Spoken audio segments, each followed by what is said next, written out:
Hey guys, tonight we're stepping into the muddy, lively lanes of a medieval village in the 1400s, with a marriage market buzzing like a beehive, and every girl fate hinges on a deal, a dowry, or a sneaky matchmaker wink. Picture yourself stumbling out a time machine, your boots sinking into churned earth, the air thick with the smell of wood smoke, baking bread, and a whiff of livestock. This isn't some fairy tale romance. It's a chaotic world where love is a luxury. And you'd probably trip over a pig while dodging a marriage broker pitch. Trust me, surviving a day in this matchmaking madness would test your wits, and you might not make it past the first suitor handshake. So, before you get comfortable, take a moment to like the video and subscribe, but only if you genuinely enjoy what I do here. Drop a comment below with your city and what time it is where you are. I love knowing who joining me in this medieval mess. Now, dim the lights, maybe turn on a fan for that soft background hum, and let us ease into tonight's journey together. You're standing in a bustling village in England. Around 1420, its dirt paths winding between thatched cottages and a stone church that looms like a stern parent. The sun high, casting dappled light through oak trees, and the village square as a riot of noise, vendors hawking turnips, blacksmiths hammering, a gaggle of kids chasing a stray goose. You're surrounded by life, women balance water buckets, men haul sacks of barley, and a piper plays a jaunty tune for a few coins. You're wearing a rough wool tunic, already itching, and your boots are caked with mud from a puddle you didn't see coming. You're here to explore the marriage market, the village's beating heart, where girls are matched with a mix of strategy, gossip, and sheer luck. You're starting to realize this isn't just about love, it's a high-stakes game, and you're right in the thick of it. You wander toward the square, dodging a cart piled with hay, and notice a crowd gathered by the church steps. A woman in a linen coif, her hands flour-dusted, is chatting with a man in a leather apron, their voices low but urgent. Agnes needs a match soon, she says, glancing at a girl of about 16 who has spinning wool nearby, her cheeks pink from the attention. You eavesdrop, catching words like dowry and land. And it hits you, marriage here isn't a private affair, it's a public spectacle, with families, neighbors, and even the priest weighing in. You're tempted to join the gossip, but a stray chicken darts across your path, and you stumble, drawing a laugh from a nearby vendor. You're starting to get why this village buzzes. Every match is a deal, and you're already wondering who's pulling the strings. Here's the mainstream history bit. In the 1400s, marriage in medieval European villages was a social and economic contract, with matchmaking driven by family interests rather than romance. You're watching Agnes now, her spindle twirling as the crowd eyes her like a prize heifer. Most girls married in their teens, paired with men chosen for land, trade, or alliances, often by parents or community elders.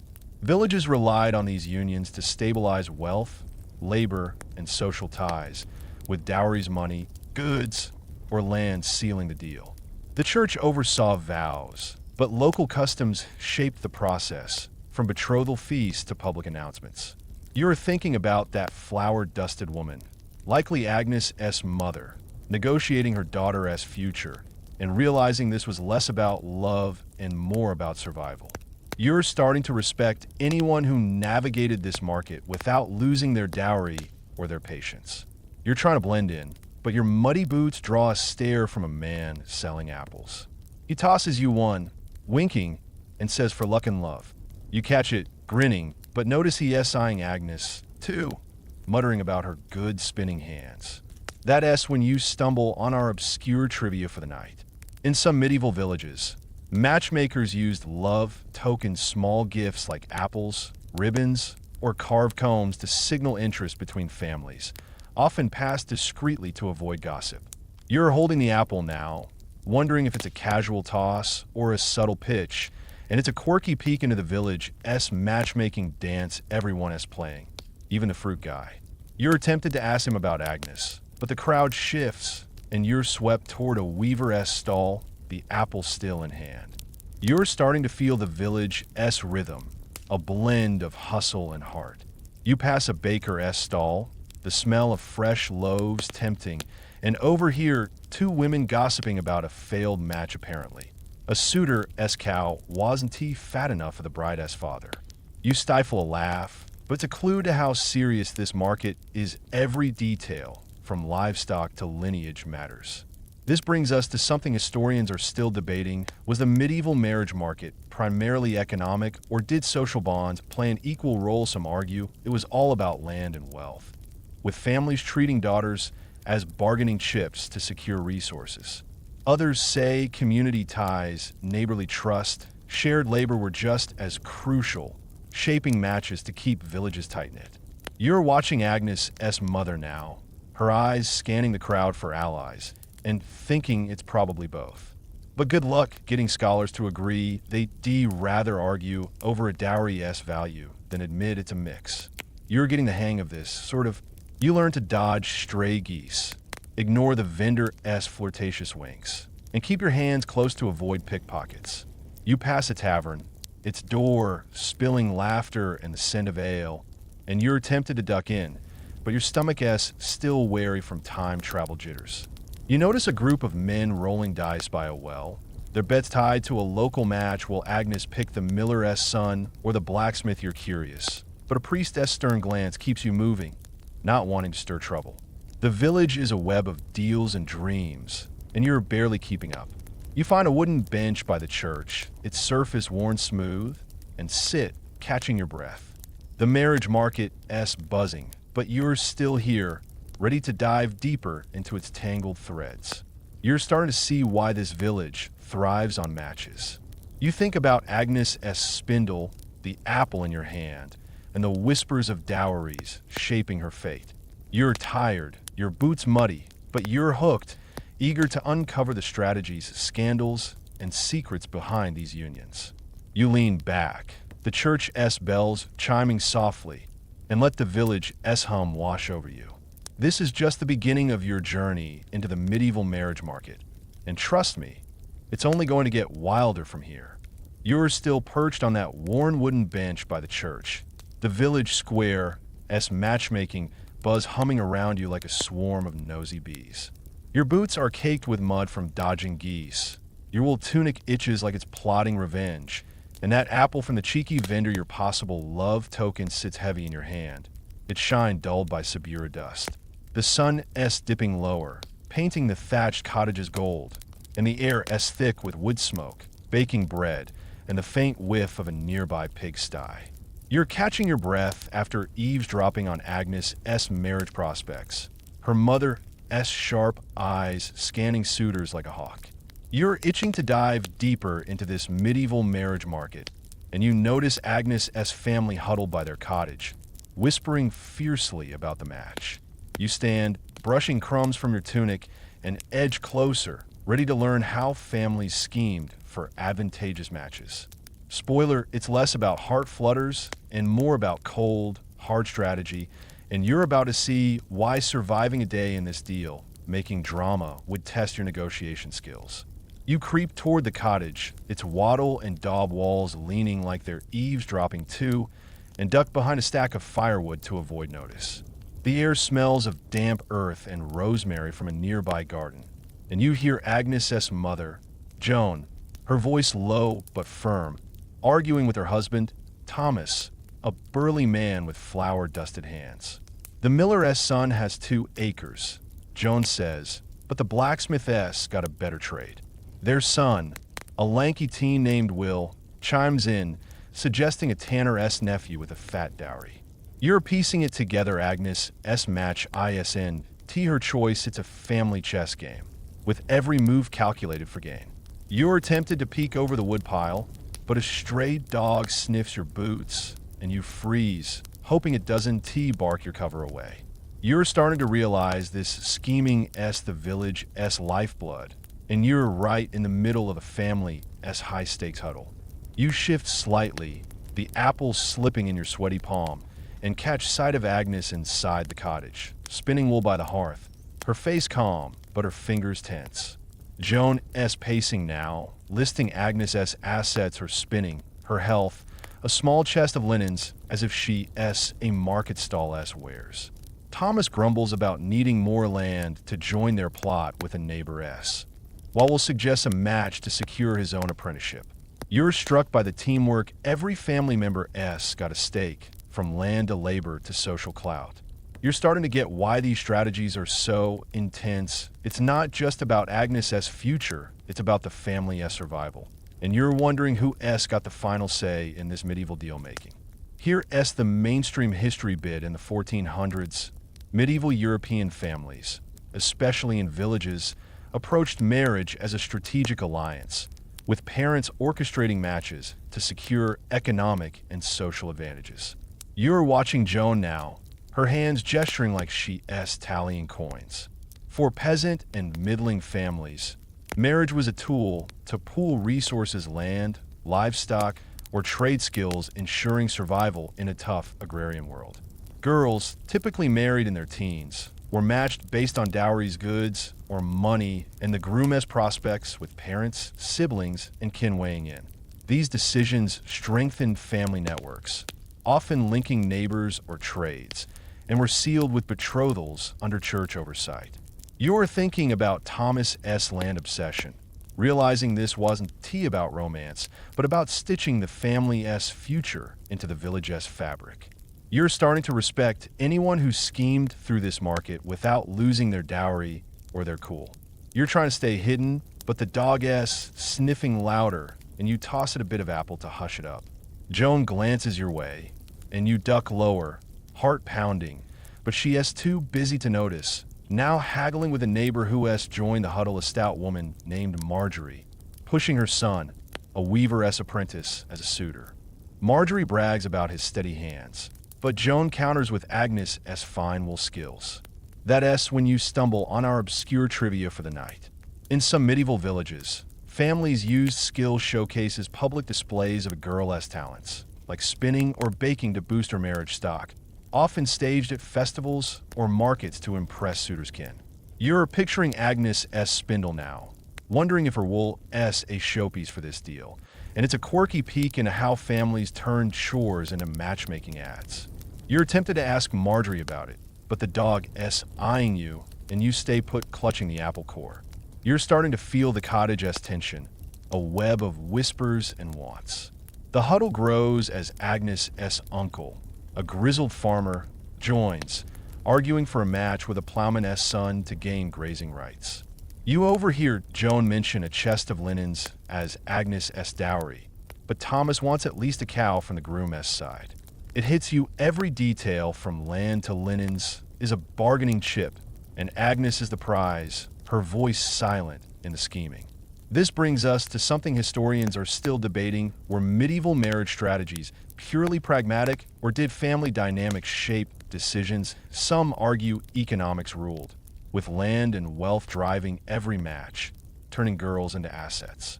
Others say family roles, mothers, siblings, kin added emotional or social layers, balancing profit with trust or loyalty. You're watching Joan S. sharp nod to her brother, thinking it's probably both. But good luck getting scholars to agree. They'd rather argue over a dowry S inventory than admit it's a mix. You're getting the hang of this eavesdropping, you learn to shoo the dog with a quiet hiss. Ignore the itch in your tunic, and keep your breath low to avoid detection. You pass the apple core to a passing kid, who grins like you're a hero, and refocus on the huddle. You notice a priest lingering nearby, his robes swaying, probably keeping tabs for the church's marriage rules. You're tempted to edge closer, but a cart rumbles past, its driver shouting about barley, and you use the noise to shift behind a barrel, heart still racing. The family strategy is a chessboard: land, skills, dowries, alliances, and you're barely keeping up. You find a low wall by the cottage, its stones cold, and crouch, catching your breath. The marriage market a maze, but you're still here, ready to unravel its next thread. You're starting to see why families schemed so fiercely. You think of Agnes' silent spindle, Joan S. sharp calculations, and the village S. web of deals tying them all. You're tired, your boots heavier with mud, but you're hooked, eager to dive deeper into the drama of medieval matches. You lean against the wall, the church's shadow lengthening, and let the Subura's hum wash over you. This is just the second step in your journey through the marriage market. And trust me, the stakes are only climbing from here. You're crouched behind that low stone wall by Agnes's cottage. The Subura's evening hum fading as the village's matchmaking schemes settle into hushed whispers. Your tunic's itching worse than ever. Your boots are a muddy mess from dodging stray dogs, and the apple core you toss to that kid is long gone, leaving your hands sticky. The air's cool, smelling of damp earth and rosemary, and the stars are peeking through Florence's twilight sky. You're still buzzing from Joan's dowry haggling and Thomas's land grabbing plans, but Agnes's quiet spindle by the hearth lingers in your mind, a reminder of her silent role in their strategy. You're about to sneak back to your rented room when you overhear a passing merchant mention a noble betrothal at a nearby manor, where lords are sealing a match with gold and glory. Your time traveler curiosity, that pesky spark, flares up, and you barter a whispered promise of village gossip for a ride on his cart to the estate. Welcome to the high-stakes world of noble daughters' betrothals, where matches are forged in power and politics, and you're about to witness why surviving a day in this gilded game is tougher than a Subura pig chase. You arrive at the manor as dusk settles, the cart rattling to a stop by a sprawling estate, its stone walls topped with ivy and torchlit towers.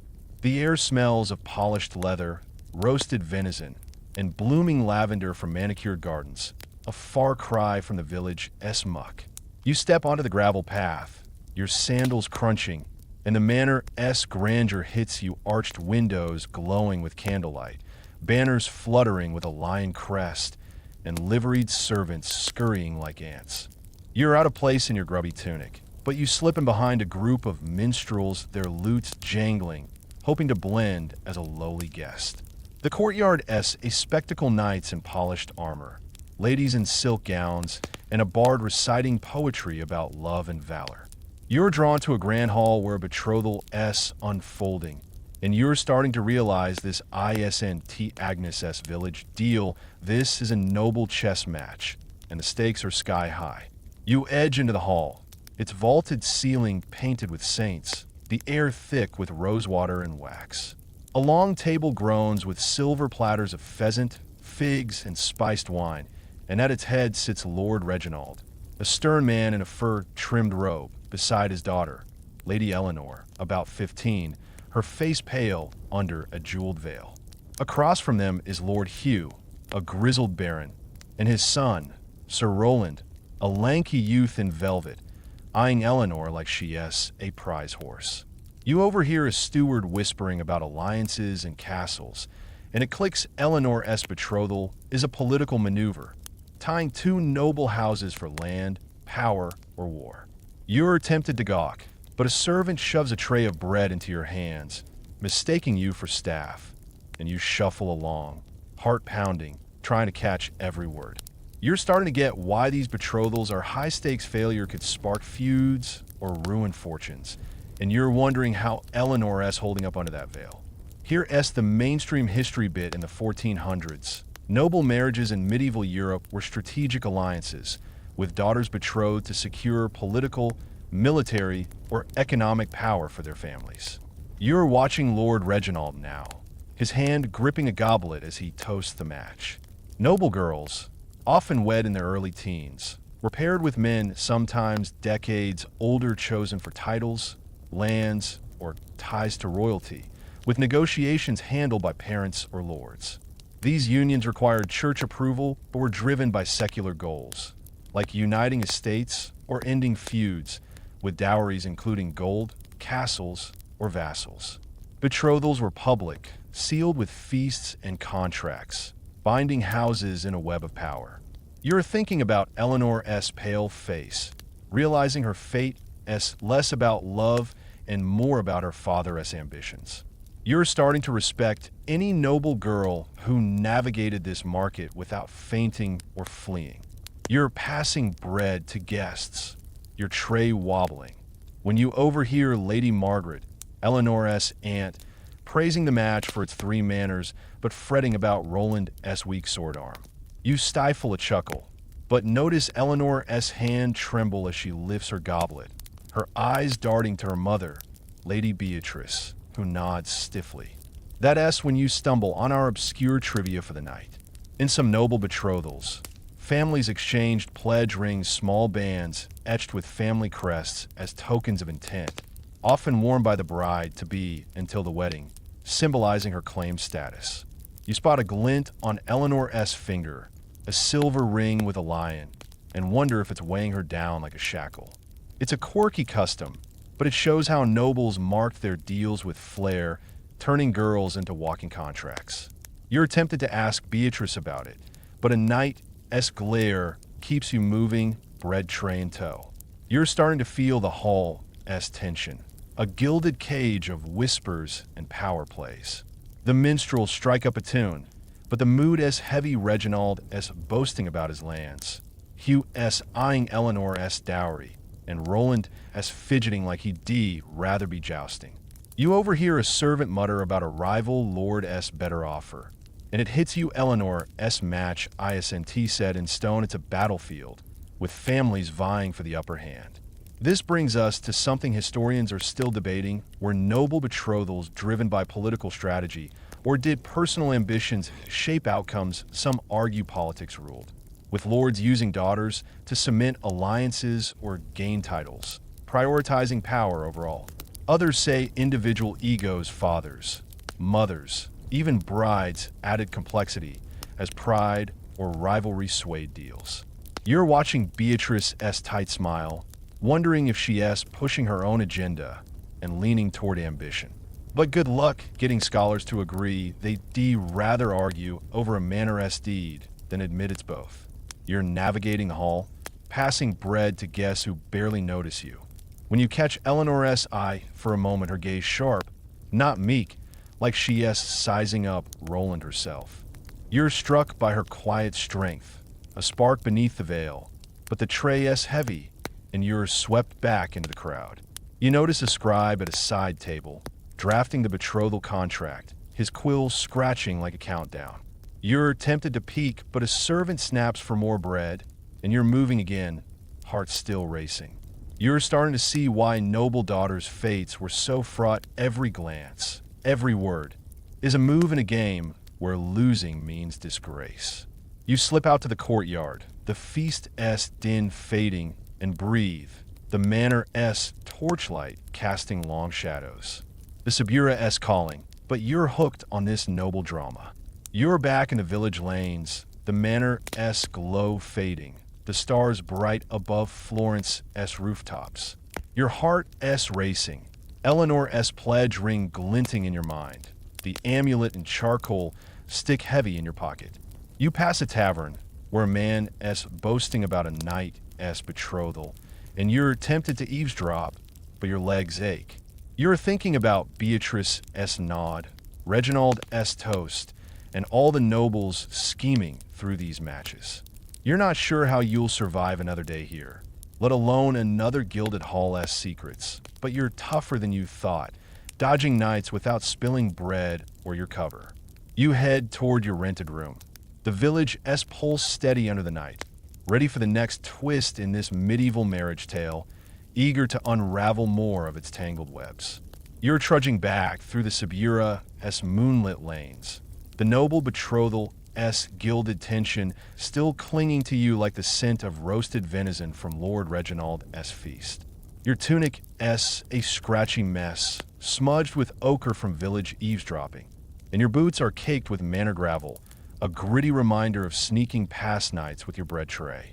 The apple core's long gone, but your pocket's a jumbled archive clay hand amulet, charcoal stick, paint-stained rags, each a relic of this medieval marriage market chaos.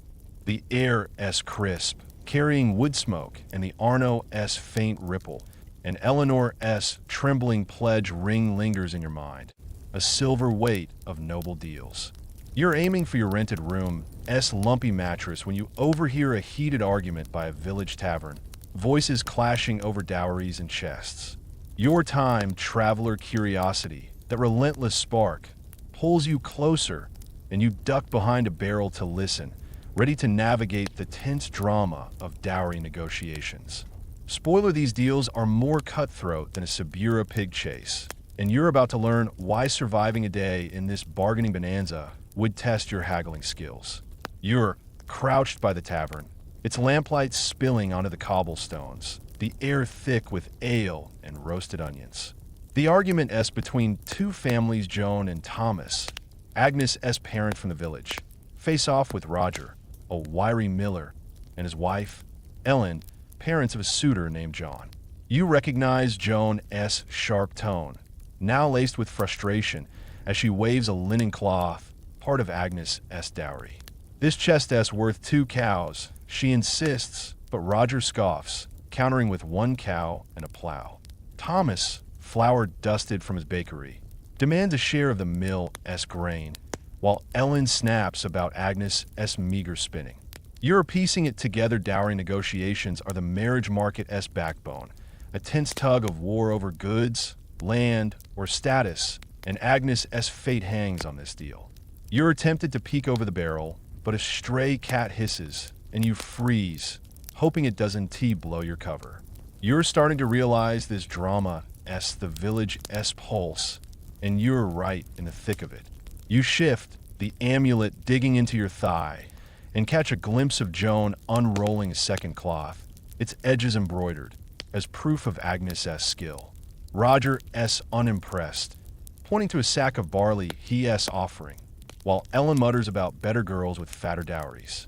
You're struck by the stakes. Every item, from linens to livestock, is a symbol of worth, and the families are locked in a battle of pride and profit. You're starting to get why these negotiations are so tense. It's not just about Agnes marrying John, it's about balancing 2 households' futures, and you're wondering if anyone's keeping score for fairness or if it's all a power grab. Here's the mainstream history bit. In the 1400s, dowries were central to medieval European marriages, serving as a bride's contribution to the new household and a key factor in matchmaking across all classes. You're watching Joan now, her hands clutching the cloth like it's gold.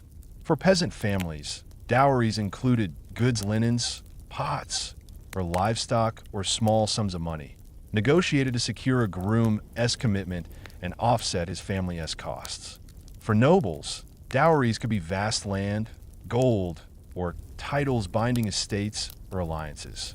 Negotiations were fierce, often involving parents, kin, or brokers, with church oversight ensuring legal vows. Failure to agree could derail matches, leaving girls unmarried or families shamed. You're thinking about Agnes' linens, realizing they're not just fabric, but her ticket to a future, and starting to respect anyone who haggled through this market without losing their dowry or their dignity. You're trying to stay hidden, but the cat's eyeing you, and you toss a pebble to shoo it, heart pounding. Joan notices the rustle, but Thomas distracts her, arguing for a heifer, not a calf.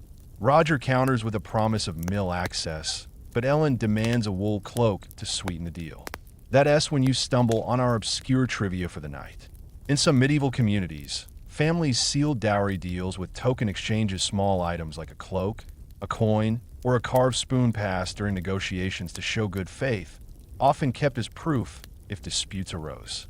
You're picturing Ellen's cloak demand now, wondering if it's a token or just greed, and it's a quirky peek into how these deals were more than talk. They were rituals, binding trust with trinkets. You're tempted to ask Roger about it, but the cat's back, and you stay low, gripping the barrel's edge. You're starting to feel the tavern's weight, a crucible of clashing wills. The crowd's groan, with neighbors like Marjorie, the weaver's mother, chiming in, praising John's sturdy build, but warning Joan about his lazy streak. You overhear a villager mention a past deal gone sour. Another girl's dowry was half a pig short, sparking a feud. It hits you. Dowry deals aren't just tense, they're fragile, with trust as thin as Agnes' linens, and a wrong move could unravel everything. This brings us to something historians are still debating. Were dowry negotiations a unifying force for medieval communities or a source of division? Some argue they strengthened ties, with families pooling resources to forge stable unions that knit villages together. Others say they bred conflict as greed or pride turned deals into disputes, fracturing social bonds. You're watching Roger S. scowl now, wondering if this deal is a bridge or a battle, and leaning toward division. But good luck getting scholars to agree they rather argue over a dowry-esque ledger than admit it's both. You're getting the hang of the spine, you learn to nudge the cat with your boot, ignore the ache in your crouched legs, and keep your breath shallow to avoid notice. You pass the pebble to a kid who wandered near, earning a grin, and refocus on the huddle. You notice a priest hovering by the tavern door, his quill poised, probably noting the deal for church records. You're tempted to edge closer, but a cart rumbles past, its driver shouting about wool, and you use the noise to shift behind a stack of crates, heart still racing. The negotiation a tightrope linens, cows, cloaks, grain, and Agnes is the prize, her spindle silent in the cottage. You find a low bench by the tavern, its wood splintered, and sit, catching your breath. The dowry drama a storm, but you're still here, ready to unravel its next twist. You're back in the Subura lanes, the tavern lamplight fading, the stars bright above the village thatched roofs. Your heart racing, Ellen cloak demand echoing in your mind, the amulet and charcoal stick heavy in your pocket. You pass a cottage where a woman spinning wool by candlelight, and you're tempted to linger, but your legs ache. You're thinking about Joan linens, Roger barley, and all the families scheming through these deals. You're not sure how you'll survive another day here, let alone another negotiation secrets, but you're tougher than you thought, dodging cats without spilling your cover or your nerve. You head toward your rented room. The village pulse steady under the night, ready for the next chapter in this medieval marriage tale, eager to uncover more of its tangled webs. You're trudging through the Subura starlit lanes, the dowry deal heated clash still ringing in your ears like a tavern brawl over a missing cow. Your tunic a scratchy, ochre-smudged mess. Your boots are caked with tavern mud, and your pocket a jumbled hoard clay hand amulet, charcoal stick, paint-stained rags, each a relic of this medieval marriage market drama. The air crisp, carrying wood smoke, and the Arno faint ripple, and Joan linen chest, and Ellen cloak demand linger in your mind, a tense tug of war over Agnes future. You're aiming for your rented room lumpy mattress, your legs heavy from crouching behind barrels, when you notice a crowd gathering by the village church, its stone facade lit by flickering torches.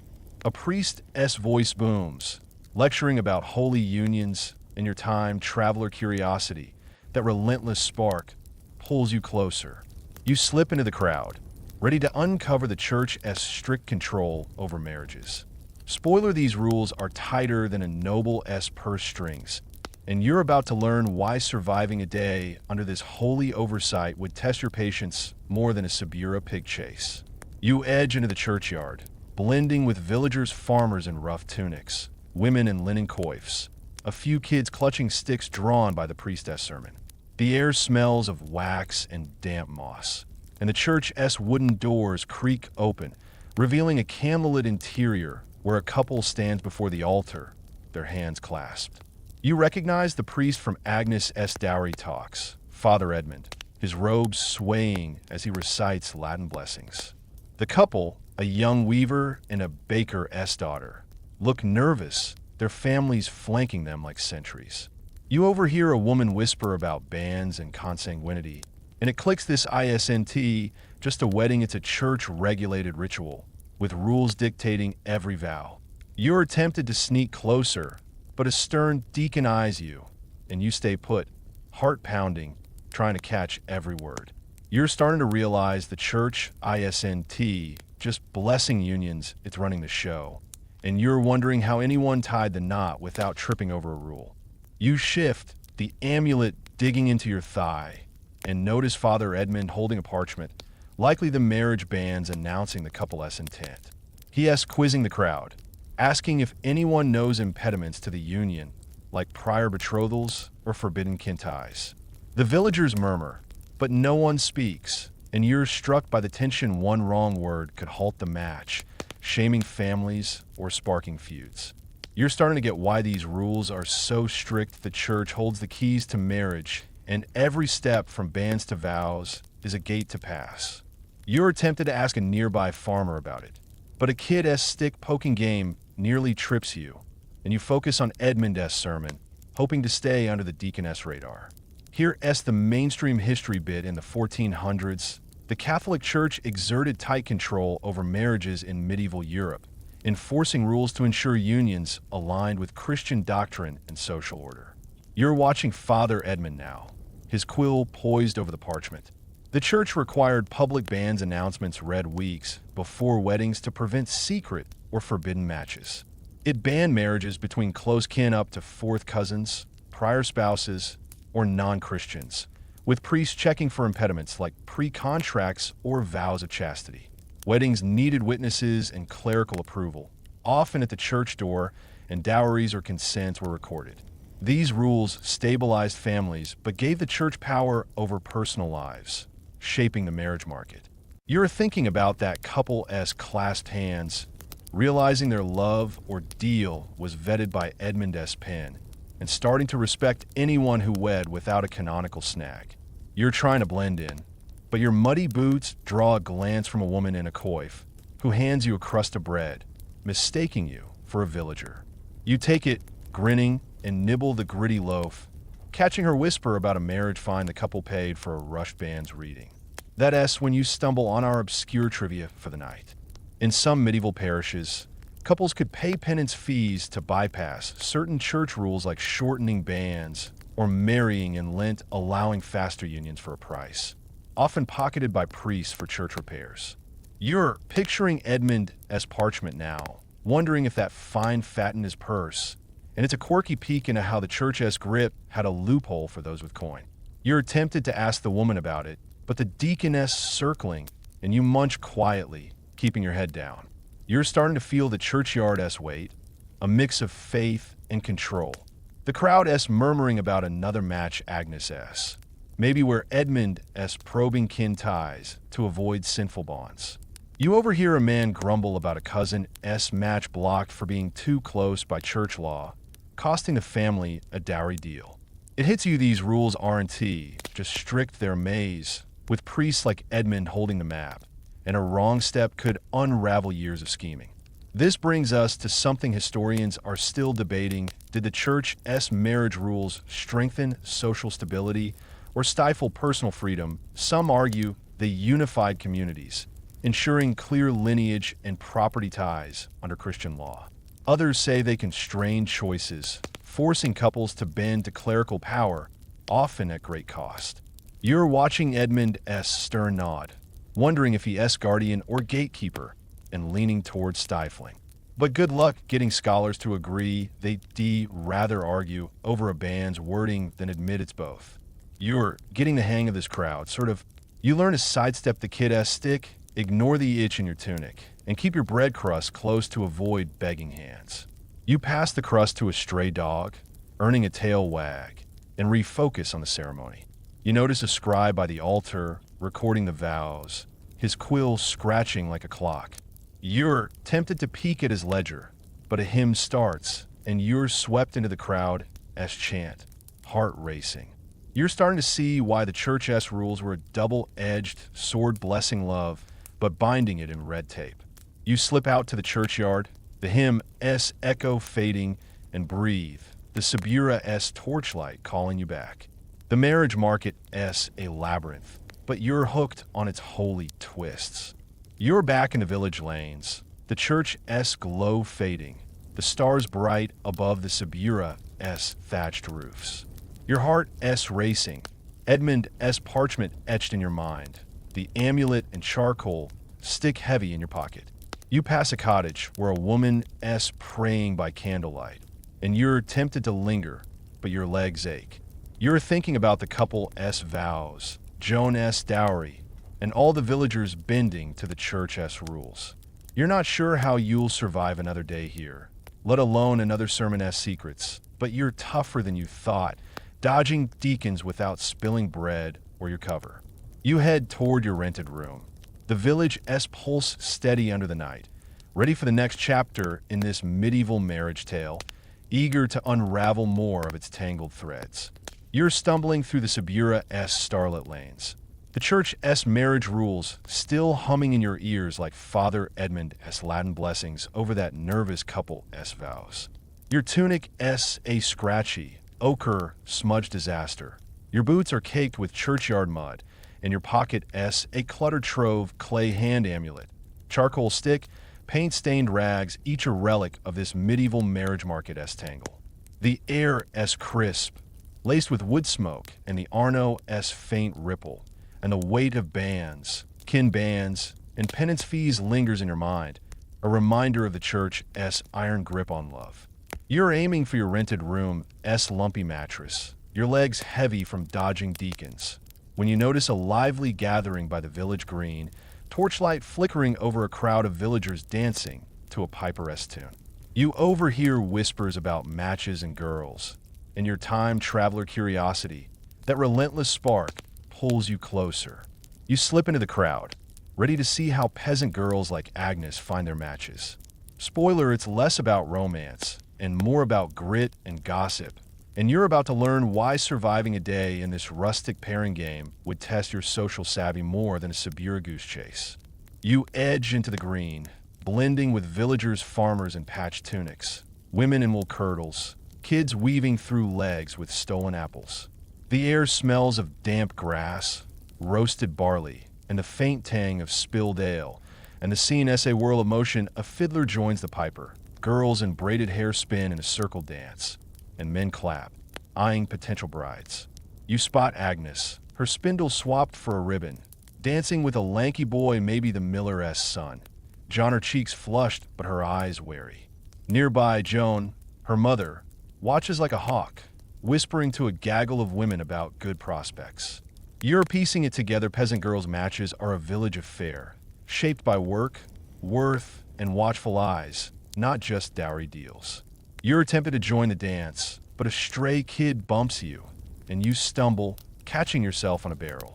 You're starting to realize this green's a matchmaking stage, and you're right in the audience. You shift, the amulet poking your side, and notice a group of girls by a bonfire, giggling as they weave ribbons into each other's hair. One, a freckled girl named Maud, boasts about her baking skills, while another, Cecily, shows off a basket of woven reeds, both angling for suitors' notice. You overhear a farmer, his hands calloused, praising Maud's sturdy arms to a friend, while a weaver's son eyes Cecily's basket, muttering about useful hands. It hits you these girls aren't just dancing, they're showcasing their value. Their skills a currency in the marriage market. You're struck by their hustle, a mix of pride and pressure, and you're starting to get why peasant girls' prospects are so lively at the public pitch, with a whole village as judge, and you're wondering how they keep smiling through the scrutiny. Here's the mainstream history bit in the 1400s. Peasant girls in medieval European villages married to secure economic stability and social ties, with matches shaped by community input and practical skills rather than romance. You're watching Agnes now, her ribbon fluttering as she spins with John. Most peasant girls wed in their late teens, paired with local men farmers, craftsmen, or laborers chosen for their ability to provide. Families and neighbors played key roles, assessing girls' work spinning, cooking, weaving as much as dowries, which were modest like linens or livestock.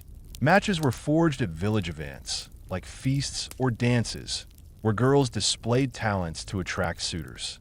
The church ensured legal vows, but community approval sealed the deal, tying households through labor and trust.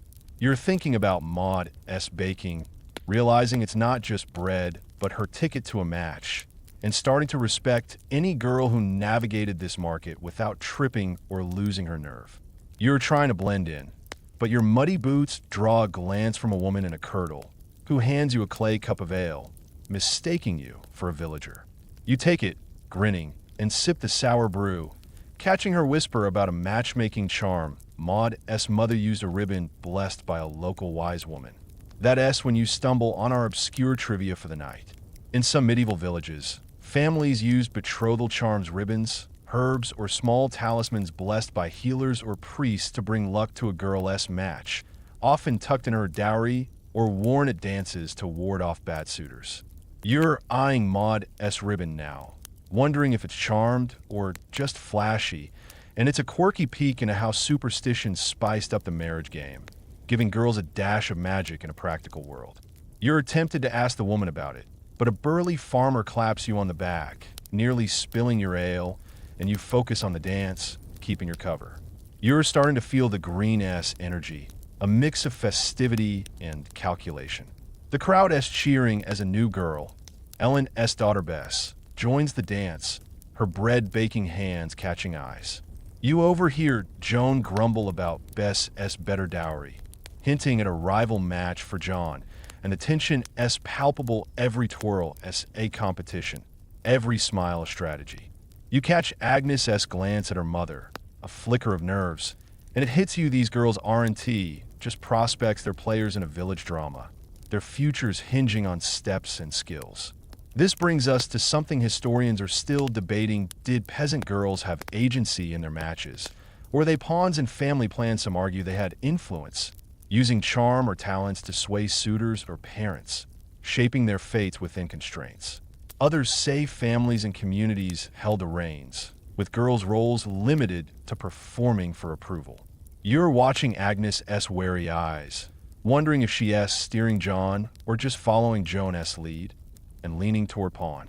But good luck getting scholars to agree. They rather argue over a dowry S. ribbon than admit it's both.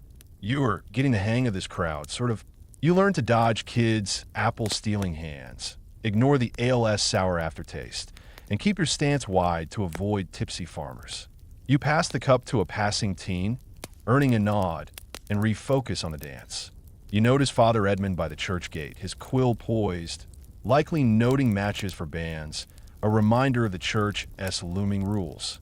You're tempted to edge closer, but a new tune starts, and you're swept into the crowd's clap, heart racing. You're starting to see why peasant girls' prospects are a village spectacle. Every match weaves the community tighter, but the pressure S relentless. You slip to the green S edge, the bonfire S warmth fading, and breathe, the Subura S torchlight calling you back. The marriage market S a whirlwind, but you're hooked on its rustic twists. You're back in the village lanes, the green S glow fading, the stars bright above the Subura S thatched roofs. Your heart S racing, Maud S charmed ribbon fluttering in your mind, the amulet and charcoal stick heavy in your pocket. You pass a cottage where a girl S spinning wool by candlelight, and you're tempted to linger, but your legs ache.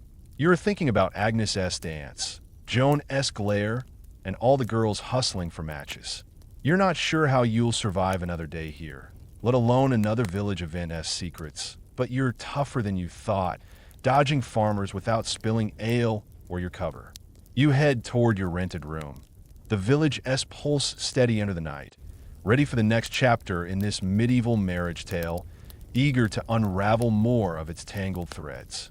You're weaving through the Subura S starlit lanes, the village green S lively dance still spinning in your head like Agnes S ribbon twirling under torchlight. Your tunic S a scratchy, ochre smudged wreck. Your boots are caked with mud from dodging ale-soaked farmers. In your pocket S a jumbled hoard clay hand amulet, charcoal stick, paint-stained rags, each a relic of this medieval marriage market S hustle. The air S crisp, laced with wood smoke, and the Arno S faint ripple, and Maud S charmed ribbon and Joan S hawkish glare linger in your mind, a reminder of peasant girls' high-stakes prospects. You're trudging toward your rented room S lumpy mattress, your legs heavy from clapping with the crowd, when you hear a burst of laughter and fiddles from the village churchyard, where torches blaze like a midsummer bonfire. You overhear whispers of a betrothal feast, and your traveler curiosity, that relentless spark, pulls you closer. You slip into the crowd, ready to attend a lively, chaotic betrothal celebration. Spoiler, it's more raucous than a Subura tavern brawl. And you're about to learn why surviving a day in this festive frenzy would test your balance more than a goose chase. You edge into the churchyard, blending with a throng of villagers, farmers in patched tunics, women in wool kirtles, kids darting underfoot with stolen bread crusts. The air smells of roasted mutton, spilled ale, and damp grass, and the scene is a whirlwind of trestle table groans with pies, cheeses, and barley bread, while pipers and a drummer kick up a jig that is half tune, half racket. You spot Agnes, her ribbon swapped for a flower crown, standing beside John, the miller's son, both flushed as Father Edmund blesses their betrothal with a Latin chant. Joan and Thomas, Agnes's parents, beam nearby, while Roger and Ellen, John's kin, pass out ale cups, their dowry deal sealed 2 cows, a cloak, and mill access, you guess. You're piecing it together, this isn't just a party, it's a village seal on Agnes's match, a chaotic celebration of vows and victory.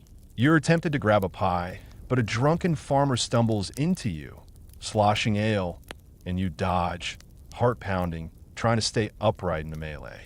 You shift, the amulet jabbing your side, and notice a group of women tossing grain over Agnes and John, shouting blessings for fruitful years. Kids scramble to catch the grains, giggling, while men hoist John onto their shoulders, chanting about his sturdy mill. You're struck by the energy. Every cheer, every dance is a community knitting itself tighter, but the chaos is dizzying, with spilled cups, trampled flowers, and a dog snatching a pie crust. You're starting to get why this celebration is so wild. It's not just about Agnes and John, it's the village claiming their union, cementing ties through ale and song. And you're wondering how anyone keeps their footing in this joyous riot. Here's the mainstream history bit. In the 1400s, betrothal ceremonies in medieval European villages were vibrant communal events, marking the formal agreement to marry and reinforcing social bonds under church oversight. You're watching Agnes now, her flower crown slipping as she is pulled into a dance. Betrothals, often held after dowry deals, were public, with vows exchanged at the church door or in feasts, witnessed by kin and neighbors. These celebrations included food, music, and rituals like grain tossing for fertility, uniting families and villages through shared joy. The church ensured the union's legality, recording bans and blessings, but local customs, dances, toasts gave the event its heart. You're thinking about Joan's beaming smile, realizing this wasn't just a vow, but a village pact, and starting to respect anyone who survived the feast without tripping or losing their ribbon. You're trying to blend in, but your muddy boots catch a woman's eye, who thrusts a wooden plate of mutton into your hands, mistaking you for a villager. You take it, grinning, and nibble the greasy meat, catching her whisper about a betrothal cup passed between Agnes and John during the vows. That is when you hit our obscure trivia for the night. In some medieval villages, couples shared a pledge cup, a carved wooden or pewter vessel filled with ale or wine during betrothal rites, sipped by both to seal their intent, often inscribed with charms for luck or love. You're picturing Agnes's cup now, wondering if it's etched with hearts or just dents, and it's a quirky peek into how these ceremonies blended ritual with revelry, giving vows a tangible taste. You're tempted to ask the woman about it, but a kid swipes your mutton and you focus on the dance, keeping your plate close. You're starting to feel the churchyard's pulse, a chaotic blend of joy and jostling. The crowd's roaring as a new dance starts, with Agnes and John at the center, their hands linked but their steps wobbly from ale. You overhear a farmer grumble about a past betrothal feast where a rival suitor sparked a brawl, nearly derailing the match.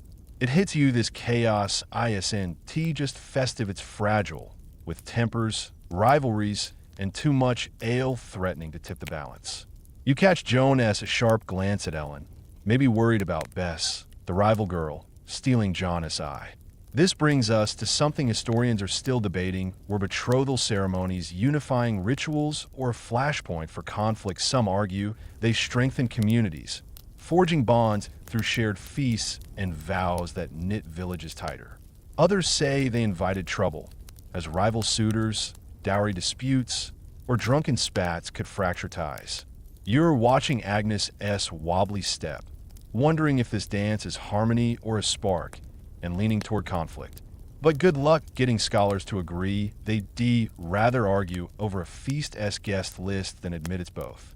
You're getting the hang of this crowd. Sort of, you learn to dodge kids' bread-stealing hands, ignore the ale-soaked farmer-s slurred toasts, and keep your stance wide to avoid being swept into the jig.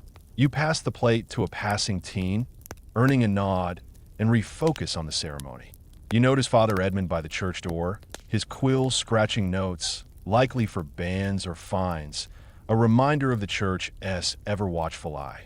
You're tempted to edge closer, but a new song starts, and you're pushed into the crowd's sway, heart racing.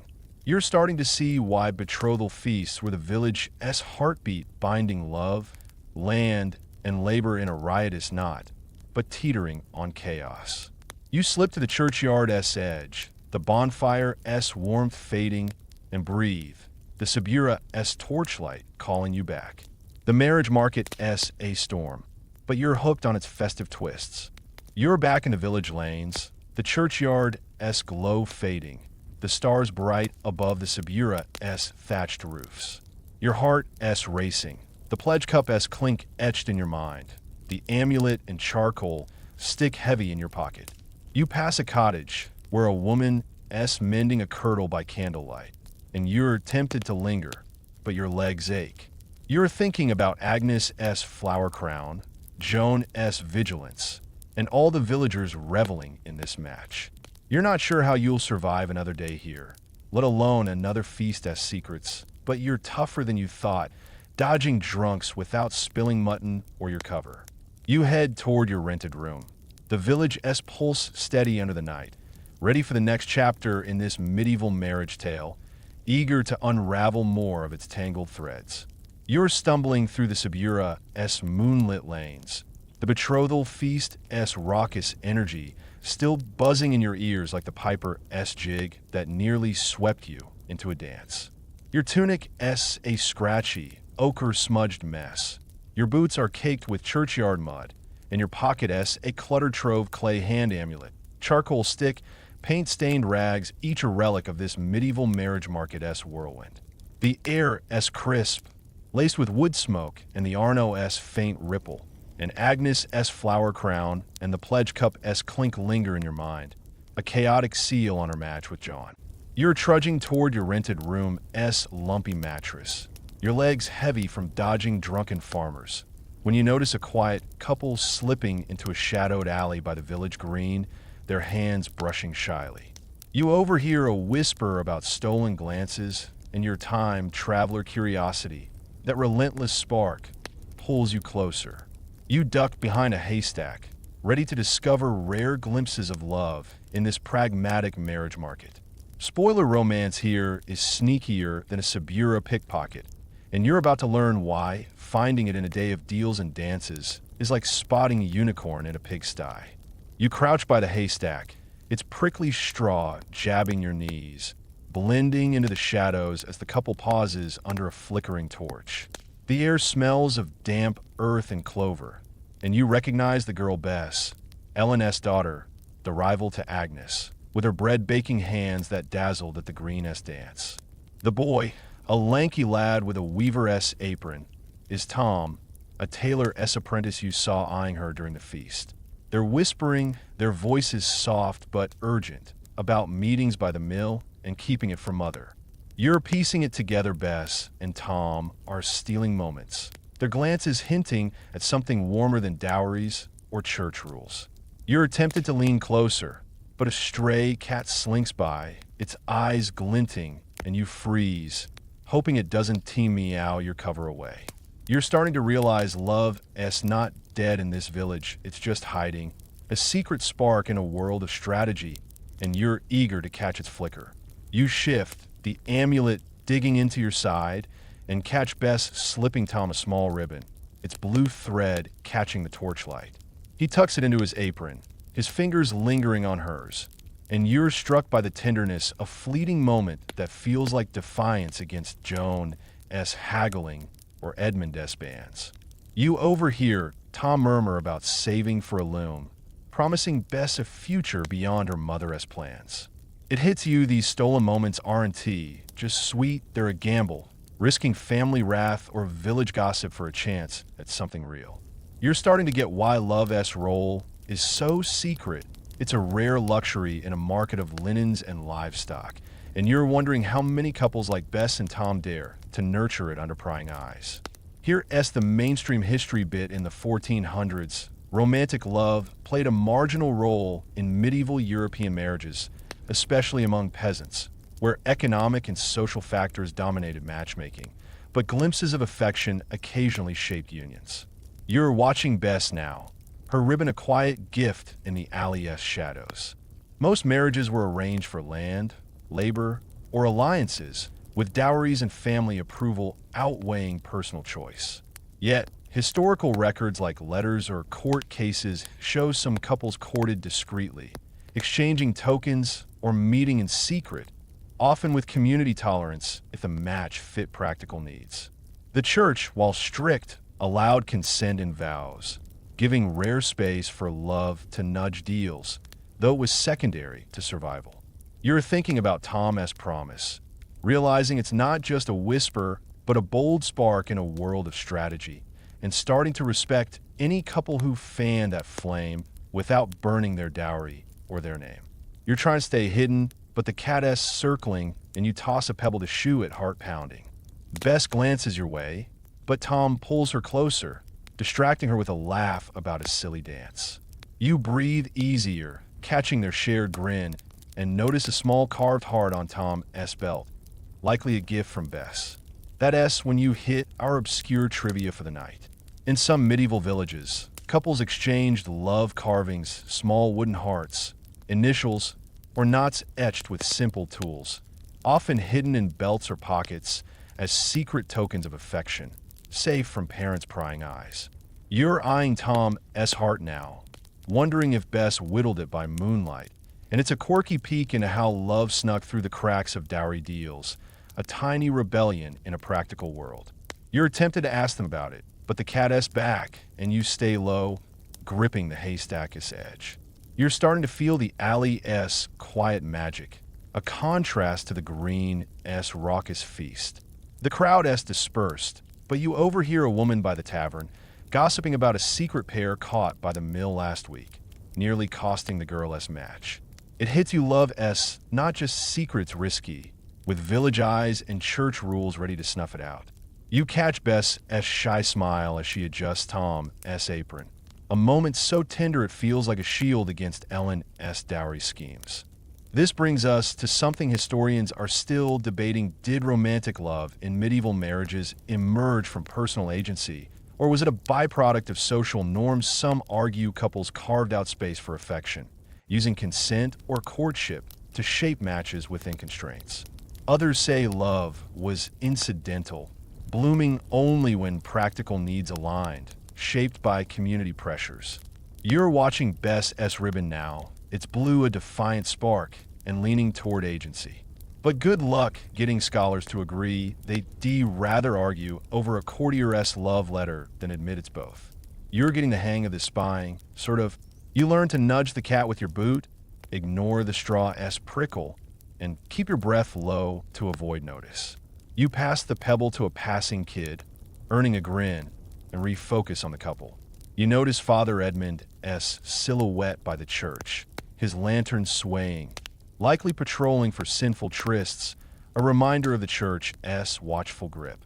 You're tempted to warn Bess, but a new laugh from Tom keeps them oblivious, and you're swept into their quiet joy, heart racing.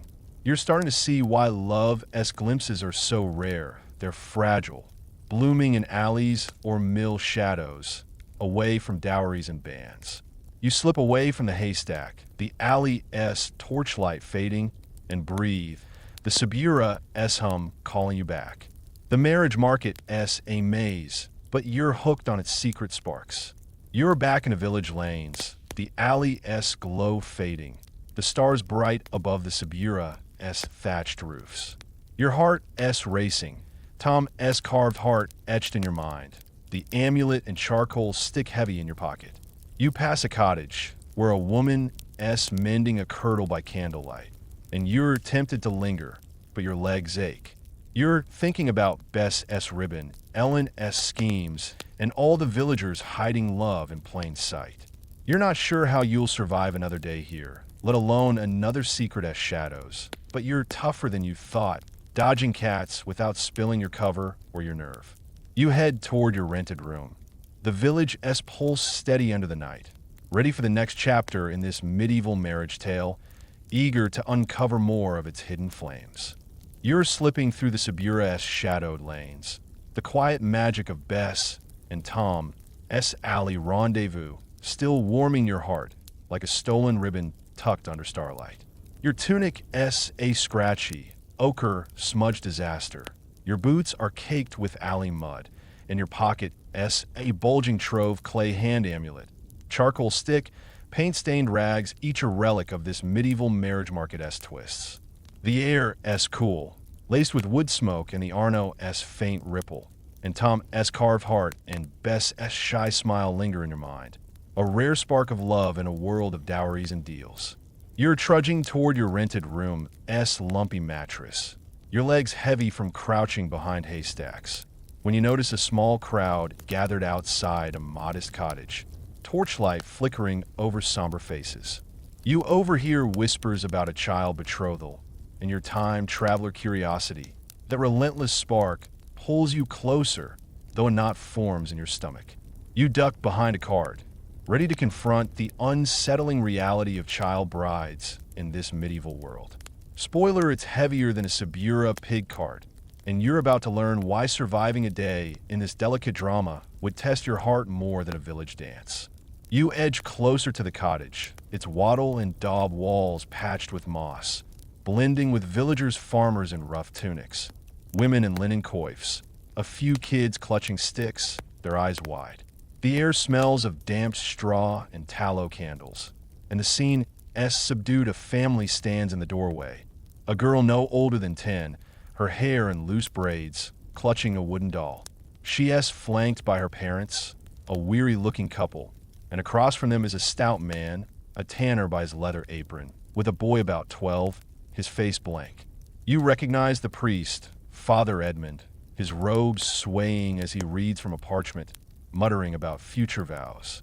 You're piecing it together. This is a betrothal, not a wedding, binding the girl, Alice, to the boy, Simon, years before they LL marry. Your chest tightens Alice's tiny frame, and that doll make this feel wrong.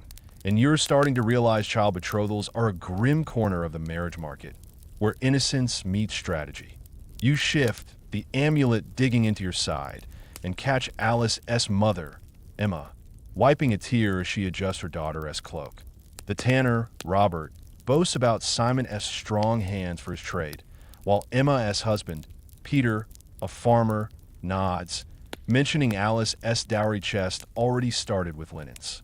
You overhear a neighbor whisper about land ties, and it hits you this betrothal as a long-term deal, locking two families together for future wealth or labor, with Alice as the pawn. You're struck by the weight on her small shoulders, her doll a fragile shield against adult plans.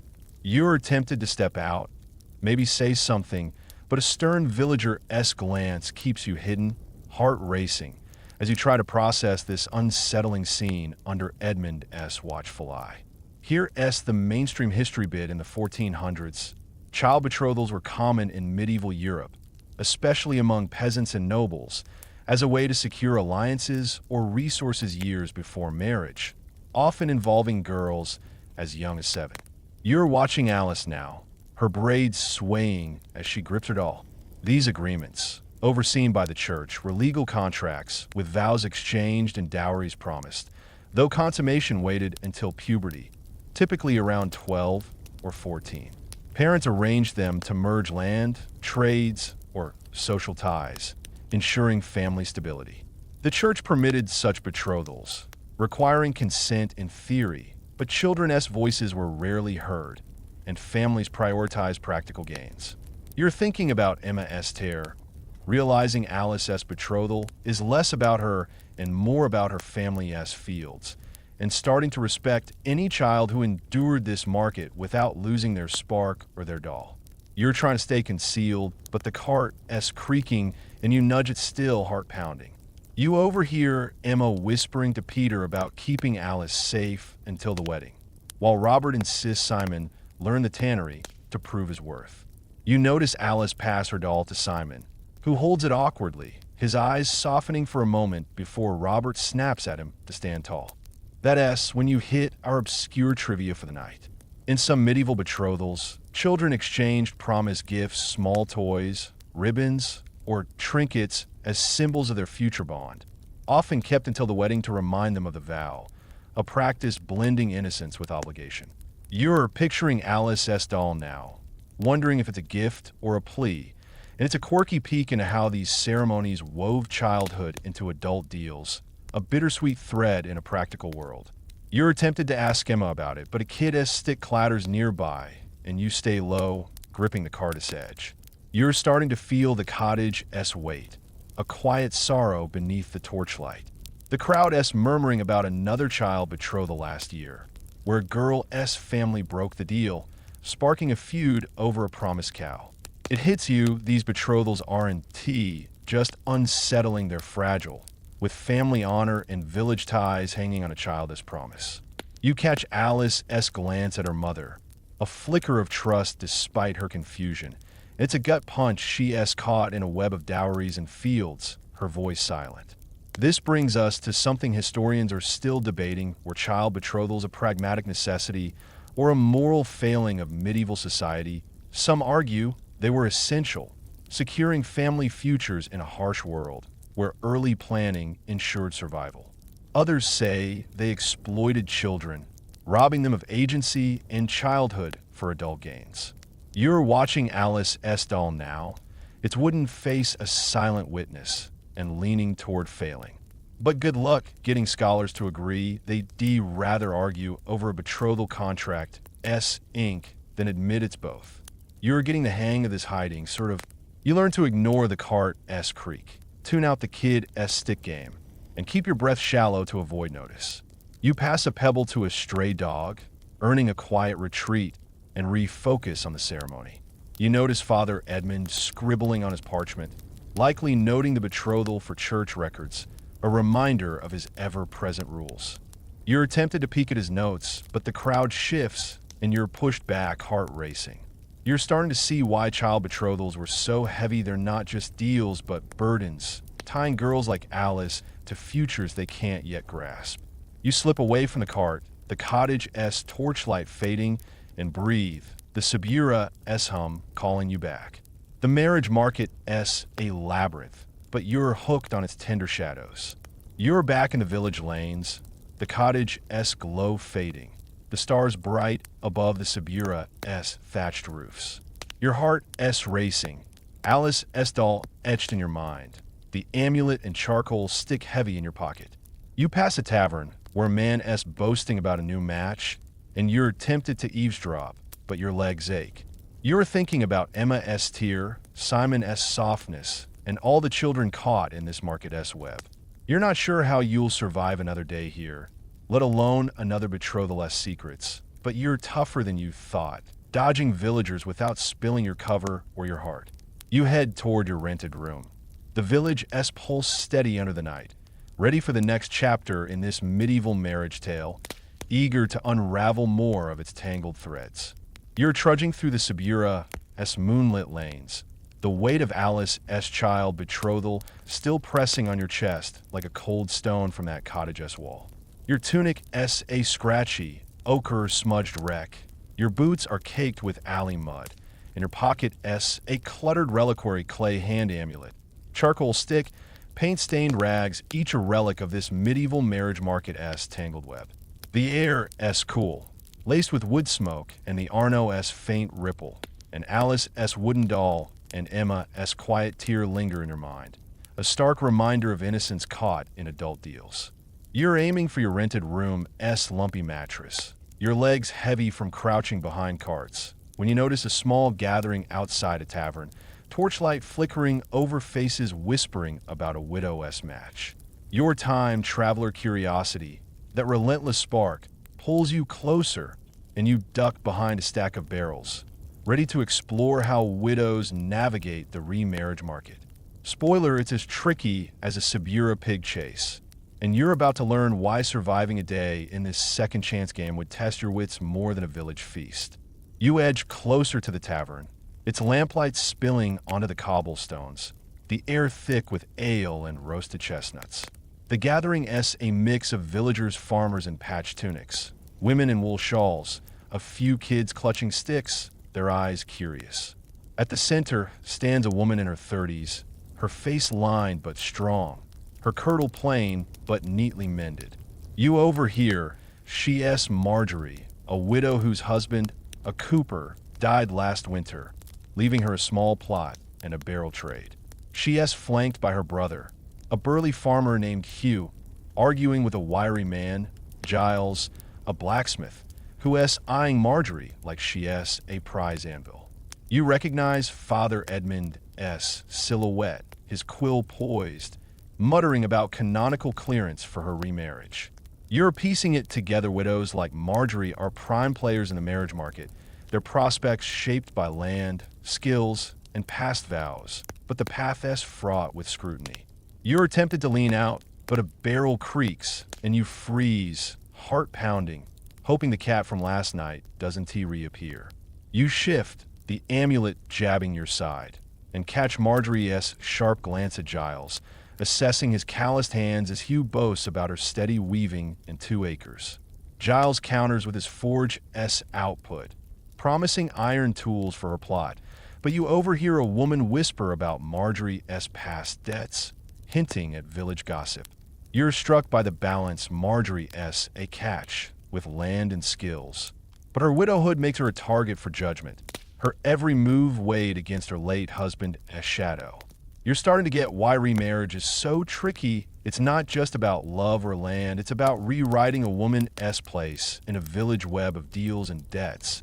And you're wondering how Marjorie holds her ground under these prying eyes.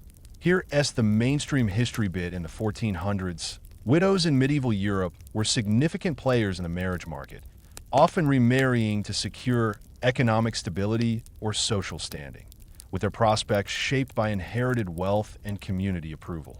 You're watching Marjorie now, her posture firm as she adjusts her shawl. Widows, especially in peasant and middling classes, could inherit land, trades, or goods, making them attractive matches. But remarriage required church clearance to ensure no prior vows or kin bands. They faced intense scrutiny, with villages judging their character, debts, or fertility, and families negotiating dowries often smaller than for first marriages or joint assets. Many widows remarried quickly, driven by economic need or social pressure, though some wielded independence, choosing partners or delaying vows. You're thinking about Marjorie's acres, realizing they're not just land, but her leverage in a new match, and starting to respect any widow who navigated this market without losing her plot or her pride.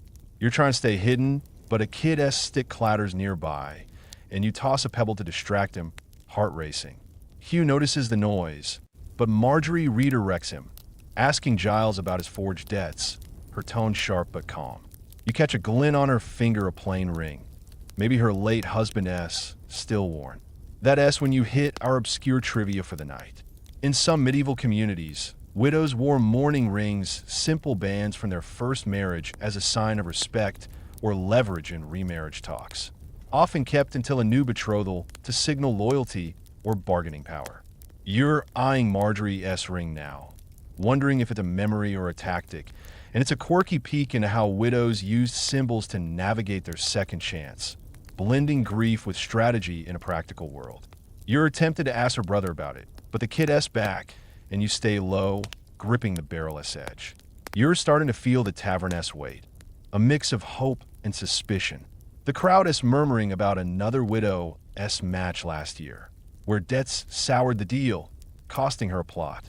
It hits you. Remarriage isn't just tricky, it's a tightrope, with gossip, church rules, and past burdens threatening to tip the balance.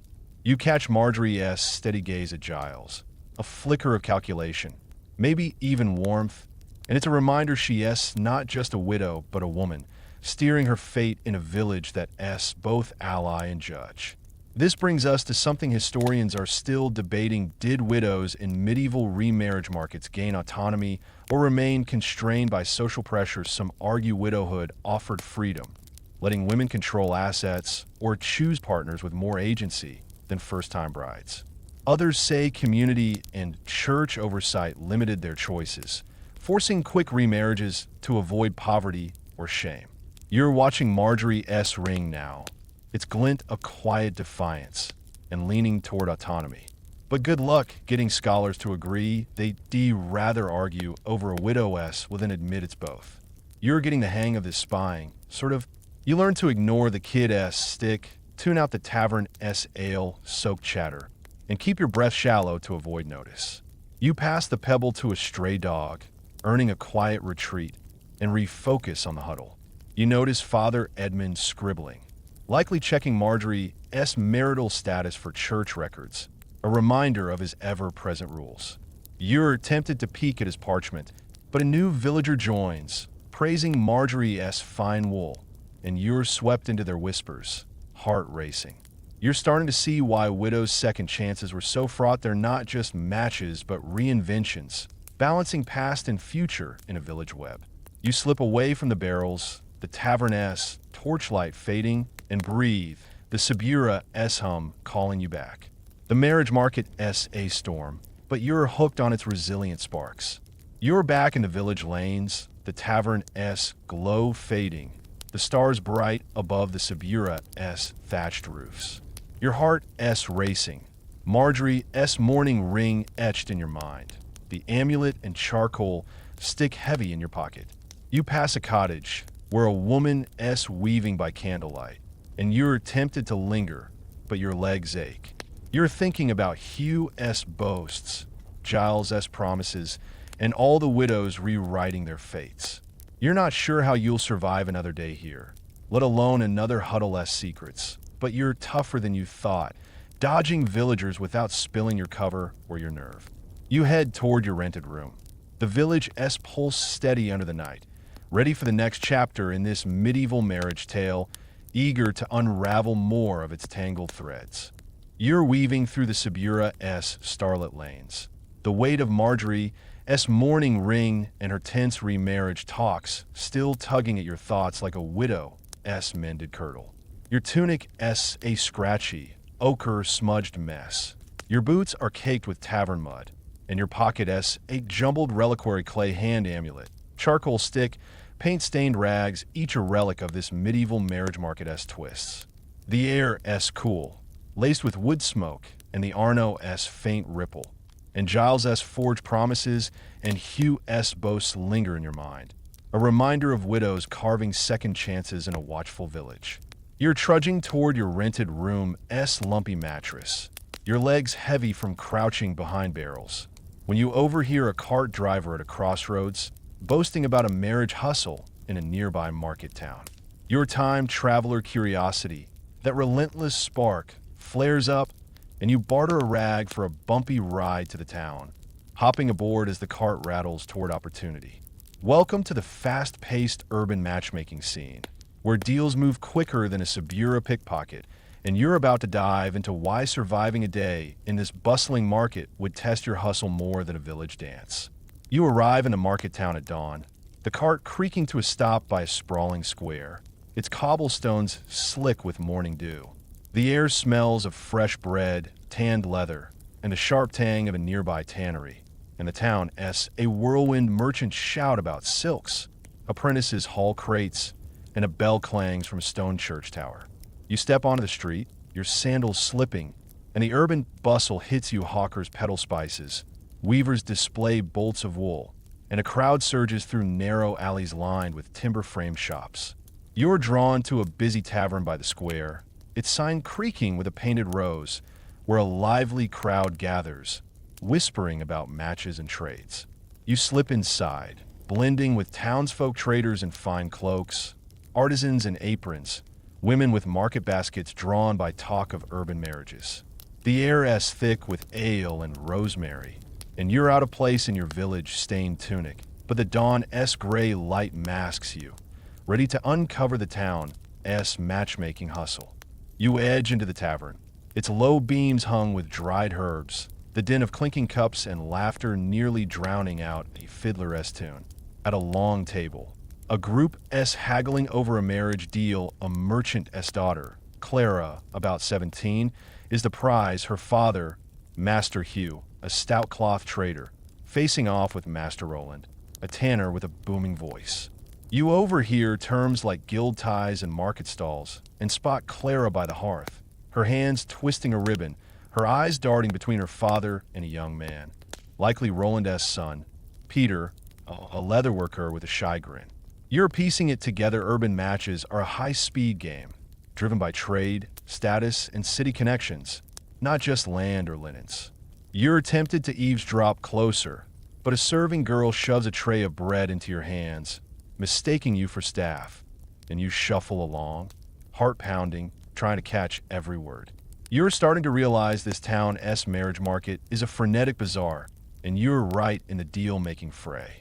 Here's the mainstream history bit. In the 1400s, urban marriage markets in medieval Europe, especially in market towns, were dynamic hubs where girls were matched to secure trade networks, guild influence, or social mobility, differing from rural focus on land. You're watching Master Hugh now, his hand gesturing like he's tallying coins. Townsfolk, merchants, artisans, guild members sought matches to strengthen business ties or climb social ladders, with dowries often including cash, goods, or shop shares.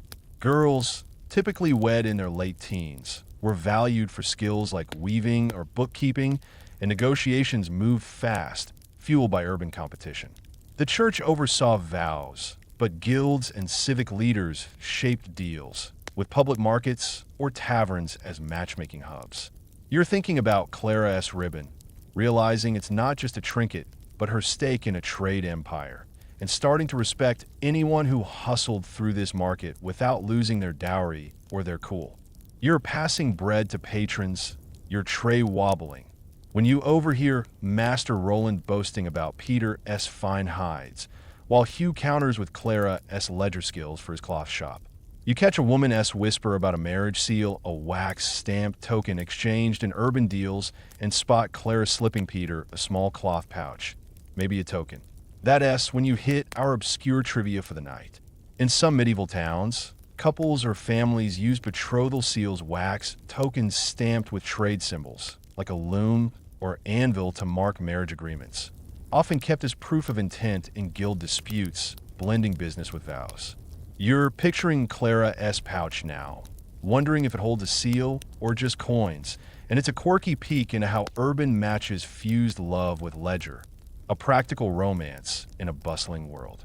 You're tempted to ask the woman about it, but a patron snaps for bread, and you move on, keeping your tray steady.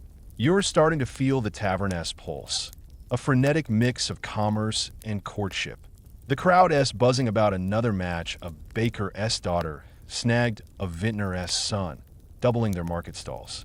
You overhear a guild clerk grumble about a deal soured by a false dowry, hinting at the cutthroat stakes every handshake-s a gamble, with trust as scarce as a quiet corner. You catch Clara's glance at Peter, a shy smile that echoes Bess' alley spark, but Hugh's sharp nod pulls her back to the deal. It hits you. Urban matches aren't just fast, they're ruthless, with guilds, gossip, and gold shaping every vow, and even love-s a footnote to profit. This brings us to something historians are still debating. Did urban marriage markets offer more agency for girls or tighten social control? Some argue towns gave girls leverage, with skills or dowries boosting their bargaining power in a fluid market. Others say guilds and civic norms boxed them in, prioritizing trade over choice, even more than villages. You're watching Clara's ribbon twist, wondering if she's steering or stuck, and leaning toward control. But good luck getting scholars to agree. They'd rather argue over a guild-s ledger than admit it's both. You're getting the hang of this serving, you learn to dodge patrons' grabbing hands, Ignore the ale-s sour waft, and keep your tray balanced to avoid spills. You pass a bread crust to a kid, earning a grin, and refocus on the huddle. You notice Father Edmund by the tavern door, his quill scratching, likely noting Clara's match for church bands, a reminder of his ever-watchful rules. You're tempted to peek at his notes, but a new deal starts, and you're swept into the crowd's murmur, heart racing. You're starting to see why the urban hustle is so intense. It's a market of deals, dreams, and deadlines, where every match weaves the town tighter but risks unraveling with a misstep. You slip out to the square, the tavern's din fading, and breathe, the Subura's torchlight calling you back. The marriage market's a storm, but you're hooked on its urban sparks. You're back in the town's lanes, the tavern's glow fading, the stars dim above the timber-framed roofs. Your heart's racing, Clara's betrothal seal etched in your mind. The amulet and charcoal stick heavy in your pocket. You pass a shop where a weaver's threading a loom by candlelight, and you're tempted to linger, but your legs ache. You're thinking about Hugh's boasts, Peter's grin, and all the townsfolk hustling through matches. You're not sure how you'll survive another day here, let alone another deal's secrets, but you're tougher than you thought, dodging patrons without spilling bread or your cover. You head toward a rented room by the square, the town as pulse steady under the night, ready for the next chapter in this medieval marriage tale, eager to unravel more of its tangled threads. You're trudging through the market town as cobbled lanes, the urban hustle of Clara's betrothal deal still buzzing in your ears like a merchant's shout over a guild ledger. Your tunic's a scratchy, ochre-smudged disaster. Your boots are slick with tavern ale, and your pocket's a jumbled reliquary clay hand amulet, charcoal stick, paint-stained rags, each a relic of this medieval marriage market's whirlwind. The air's cool, laced with the scent of fresh bread and the river's faint ripple, and Master Hugh's dowry boasts and Peter's shy grin linger in your mind, a fast-paced dance of trade and tokens.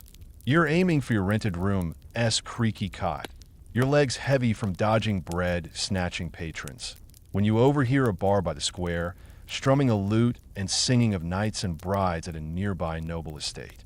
Your time-traveler curiosity, that relentless spark, flares up, and you barter across for a ride on a passing hay cart heading to the manor. Welcome to the world of knights' romantic quests, where honor drives their search for brides, and you're about to follow a chivalric chase that's more strategic than starry-eyed.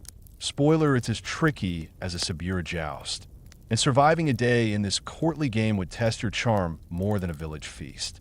You arrive at the estate as dawn breaks, the cart rattling to a stop by a grand manor, its stone towers draped in ivy and lit by torchlight. The air smells of polished steel, roasted boar, and blooming roses from a walled garden, a far cry from the town's tannery tang.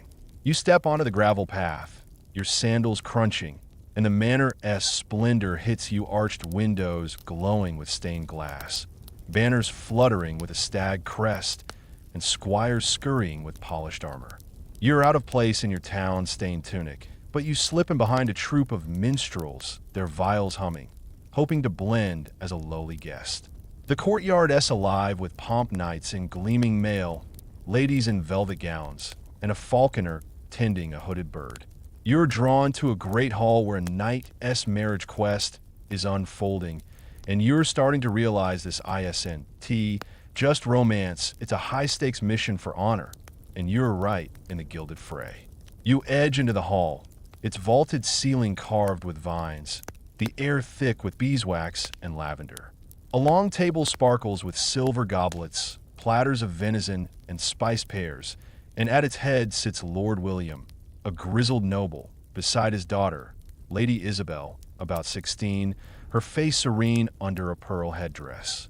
Across from them is Sir Geoffrey, a broad-shouldered knight in a blue surcoat, his squire touting his tourney victories and borderlands. You overhear a steward whisper about alliances and King's favor, and it clicks Geoffrey's quest for Isabel's hand is a chivalric bid, tying honor to power through marriage. You're tempted to gawk, but a servant shoves a tray of pastries into your hands, mistaking you for staff, and you shuffle along, heart pounding, trying to catch every word.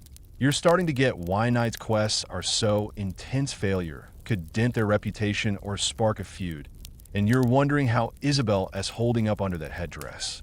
Here's the mainstream history bit in the 1400s. Knights in medieval Europe often sought brides to enhance their honor, status, or political ties, with marriage quests blending chivalric ideals and strategic alliances, especially among the nobility. You're watching Sir Geoffrey now, his hand resting on his sword hilt as he toasts Isabel's virtue. Knights, bound by codes of valor, pursued noble daughters to cement alliances with powerful families, gain lands, or curry royal favor, often through tourneys or courtly displays. These matches required church approval and parental consent, with dowries gold, estates, or titles sealing the deal. Betrothals were public, celebrated with feasts or justs, showcasing the knight's prowess and the bride's lineage.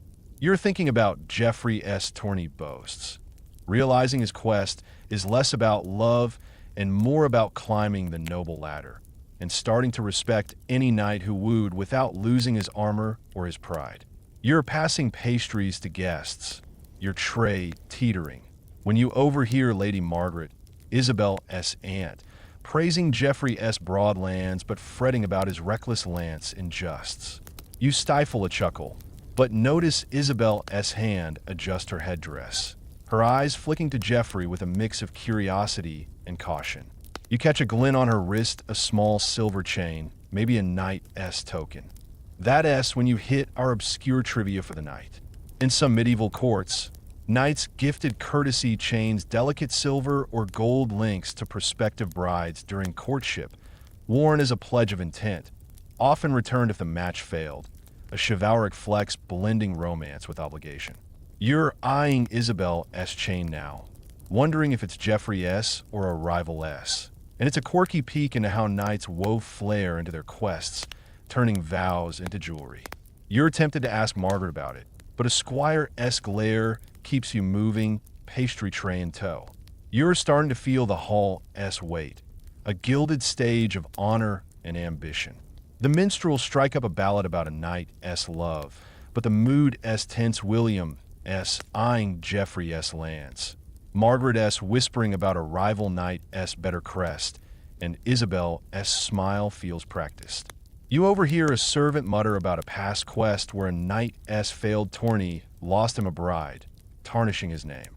It hits you these quests aren't just romantic, they're precarious, with reputations, alliances, and fortunes riding on every gesture, and even chivalry's a calculated move.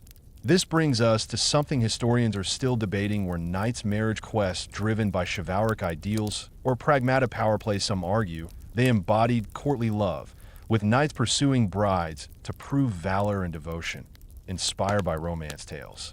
Others say they were strategic, using chivalry as a mask to secure wealth or status, no different from merchant deals.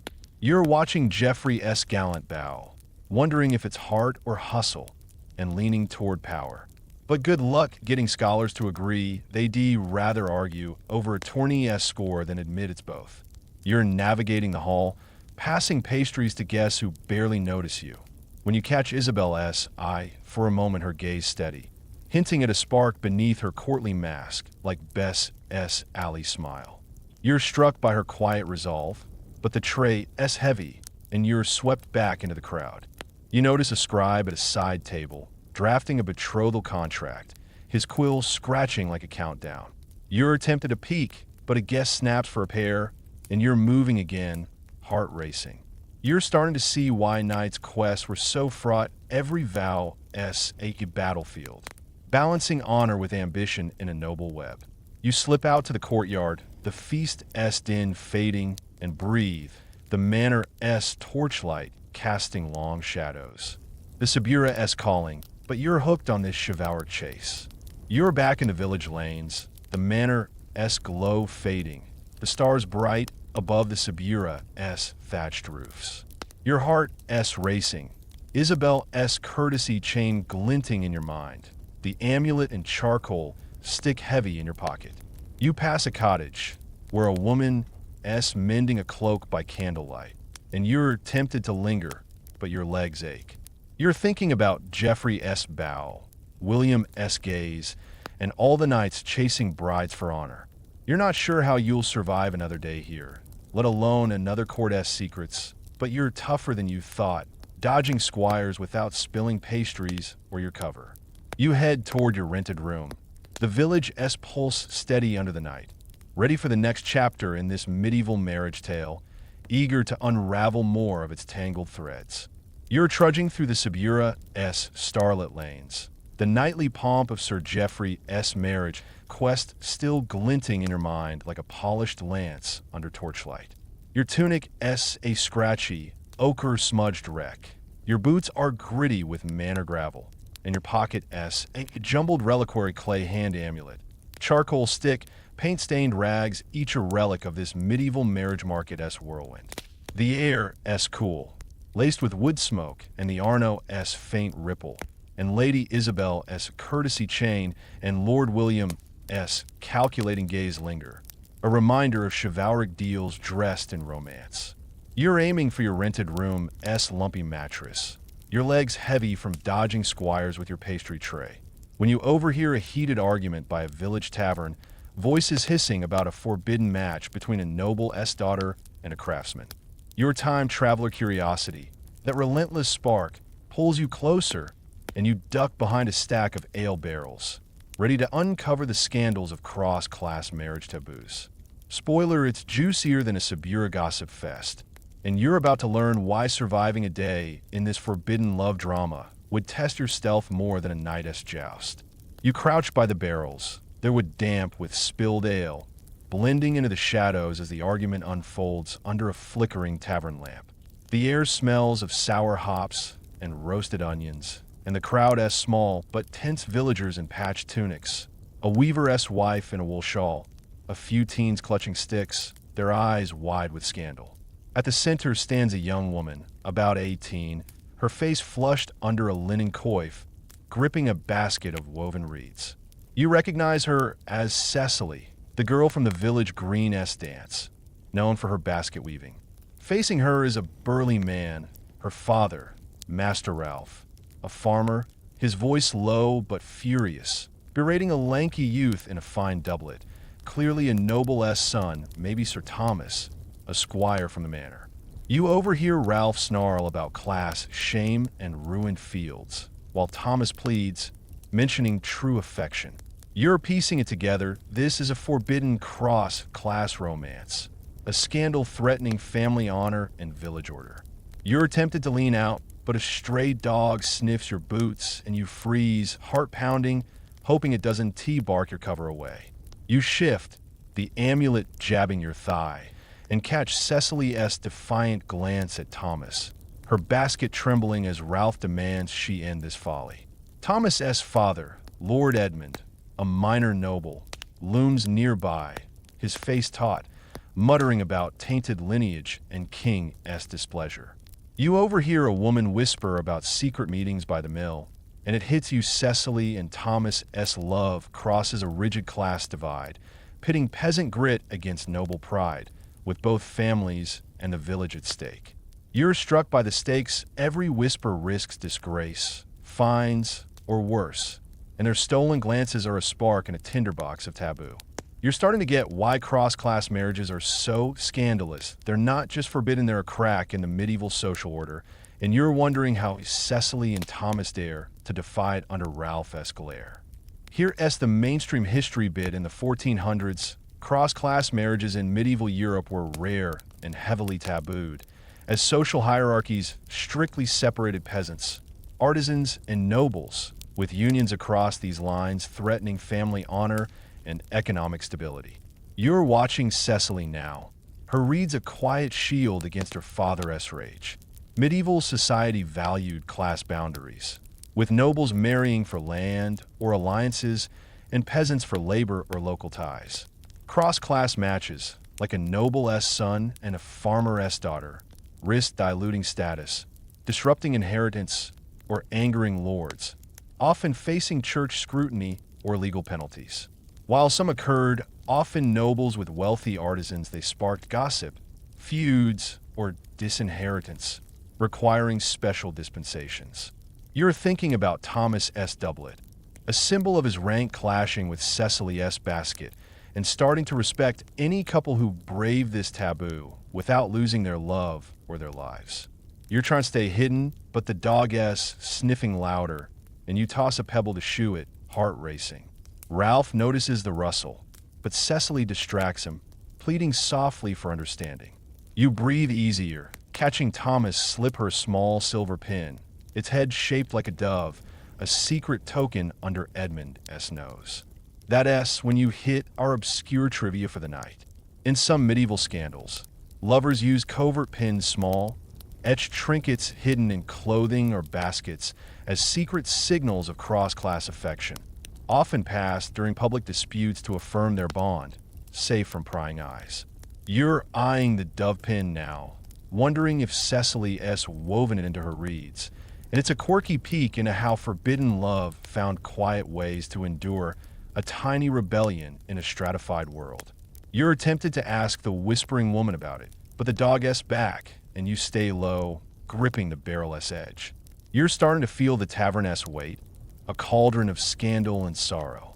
The crowd S murmuring about a past cross-class match, a merchant S son and a knight S daughter where the girl was disinherited, sparking a feud that cost a shop. It hits you these taboos aren't just scandals, they're explosive, with families, villages, and even lords ready to crush forbidden unions to protect order.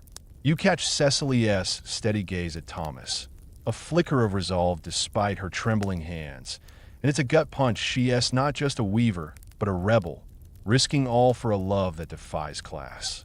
This brings us to something historians are still debating, were cross-class marriage taboos enforced to preserve social stability or to entrench elite power? Some argue they maintained order, preventing chaos in inheritance or alliances that villages and courts relied on. Others say they served nobles, reinforcing hierarchies to keep wealth and status exclusive, stifling social mobility. You're watching Thomas S. Dove pin now, its glint a quiet defiance and leaning toward power. But good luck getting scholars to agree. They rather argue over a noble S charter than admit it's both. You're getting the hang of this spying, sort of. You learn to nudge the dog with your boot, ignore the barrel S damp chill, and keep your breath shallow to avoid notice. You pass the pebble to a passing kid, earning a grin, and refocus on the argument. You notice Father Edmund by the tavern door, his quill poised, likely noting the dispute for church records, a reminder of his ever-watchful rules on marriage bans. You're tempted to warn Cecily, but a new villager joins, decrying the match as village shame, and you're swept into their hisses, heart racing. You're starting to see why cross-class taboos are so fierce. They're not just rules, but walls, guarding a world where love across lines is a spark that could burn it all down. You slip away from the barrels, the tavern-S lamplight fading, and breathe, the Subura S hum calling you back. The marriage market S a storm, but you're hooked on its forbidden flames. You're back in the village lanes, the tavern S glow fading, the stars bright above the Subura S thatched roofs. Your heart S racing, Cecily S dove pin etched in your mind, the amulet and charcoal stick heavy in your pocket. You pass a cottage where a woman S spinning wool by candlelight, and you're tempted to linger, but your legs ache. You're thinking about Ralph S rage, Thomas S plea, and all the lovers defying class taboos. You're not sure how you'll survive another day here, let alone another scandalous secrets, but you're tougher than you thought, dodging villagers without spilling your cover or your nerve. You head toward your rented room. The village S pulls steady under the night, ready for the next chapter in this medieval marriage tale, eager to unravel more of its tangled threads. You're slipping through the Subura S shadowed lanes, the scandal of Cecily and Thomas S forbidden cross-class romance still simmering in your mind like a tavern S whisper gossip. Your tunic S a scratchy, ochre-smudged mess, Your boots are gritty with ale-soaked mud. In your pocket S, a bulging reliquary clay hand amulet. Charcoal stick, paint-stained rags, each a relic of this medieval marriage market S tangled drama. The air S cool, laced with wood smoke and the Arno S faint ripple, and Cecily S dove pin and Ralph S furious snarl linger. A stark reminder of love S dangerous dance across class lines. You're trudging toward your rented room S lumpy mattress, your legs heavy from crouching behind barrels, when you notice a lively huddle outside a village inn, torchlight flickering over faces buzzing about a matchmaker S deal. Your time traveler curiosity, that relentless spark, pulls you closer, and you duck behind a stack of firewood, ready to meet the cunning marriage brokers orchestrating matches. Spoiler, their tricks are slicker than a Subura pickpocket, and you're about to learn why surviving a day in their scheming web would test your wits more than a knight's joust. You edge closer to the inn, its timber walls creaking under the weight of ivy, blending with villagers, farmers in rough tunics, women in linen coifs, a few teens clutching baskets, their eyes gleaming with intrigue. The air smells of damp straw and spiced ale, and the huddle S centered on a wiry woman in a green cloak, her voice smooth as honey, pitching a match for a weaver S daughter to a crowd of eager parents. You overhear, she S widow Agnes, not our Agnes, but a seasoned marriage broker named for her saintly charm, known for weaving deals as deftly as any loom. She S flanked by a merchant, Master Godwin, seeking a bride for his son, and a farmer S wife, Mistress Ellen, eyeing a groom for her niece. You catch phrases like fat dowry and guild ties, and it clicks brokers like Agnes or the market S puppeteers, pulling strings to match girls with cunning flair. You're tempted to lean out, but a stray goat nibbles your boot, and you freeze, heart pounding, hoping it doesn't T-bleat your cover away. You shift, the amulet digging into your thigh, and catch Agnes unfolding a parchment, listing a girl-s assets spinning skills, a chest of linens, a healthy frame, while flashing a smile that could sell a lame mule. Godwin nods, tempted, but Ellen haggles, demanding a better trade for her niece S dowry. You overhear a villager whisper about Agnes S silver tongue, saying she once matched a tanner S daughter to a vintner by exaggerating her cooking.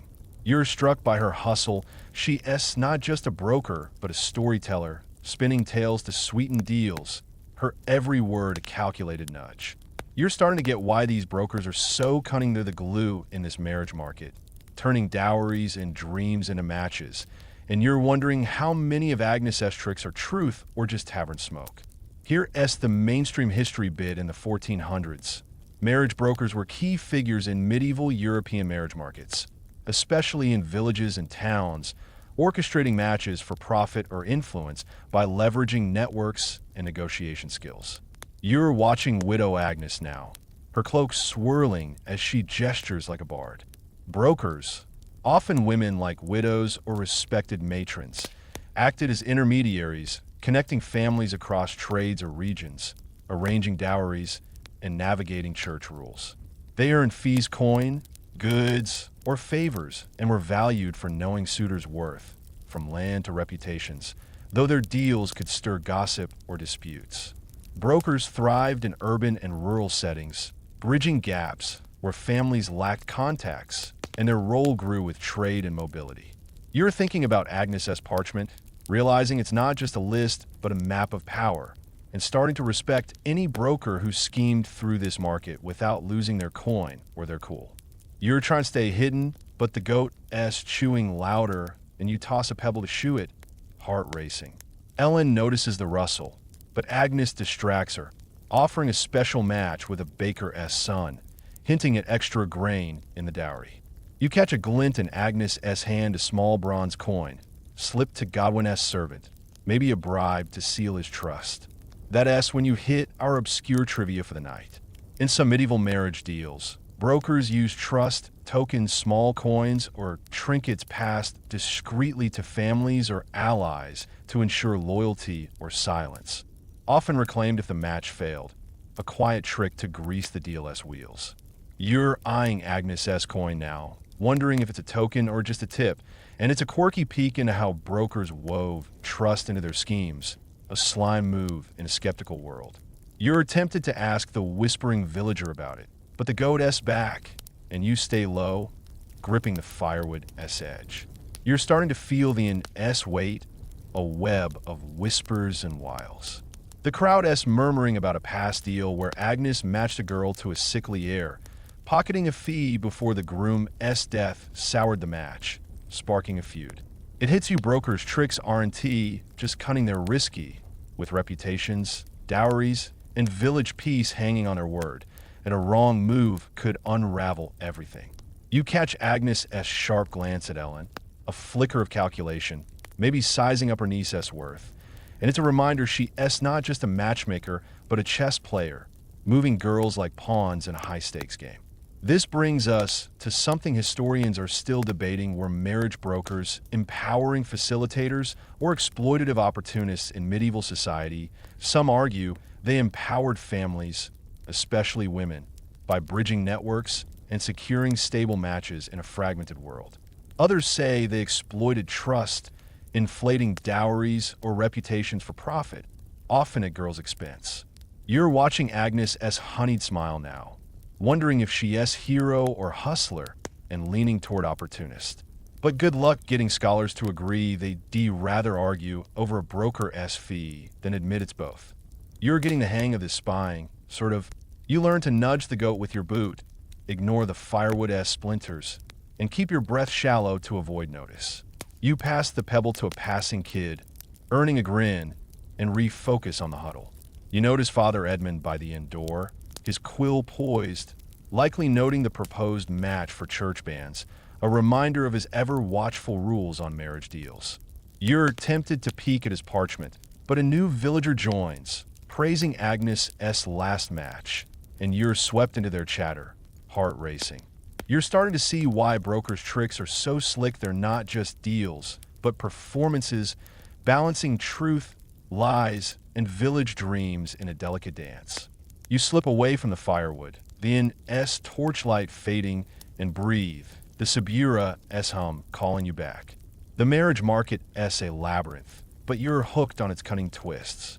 You're back in the village lanes, the glow fading, the stars bright above the Subura's thatched roofs. Your heart racing, Agnes' trust token glinting in your mind, the amulet and charcoal stick heavy in your pocket.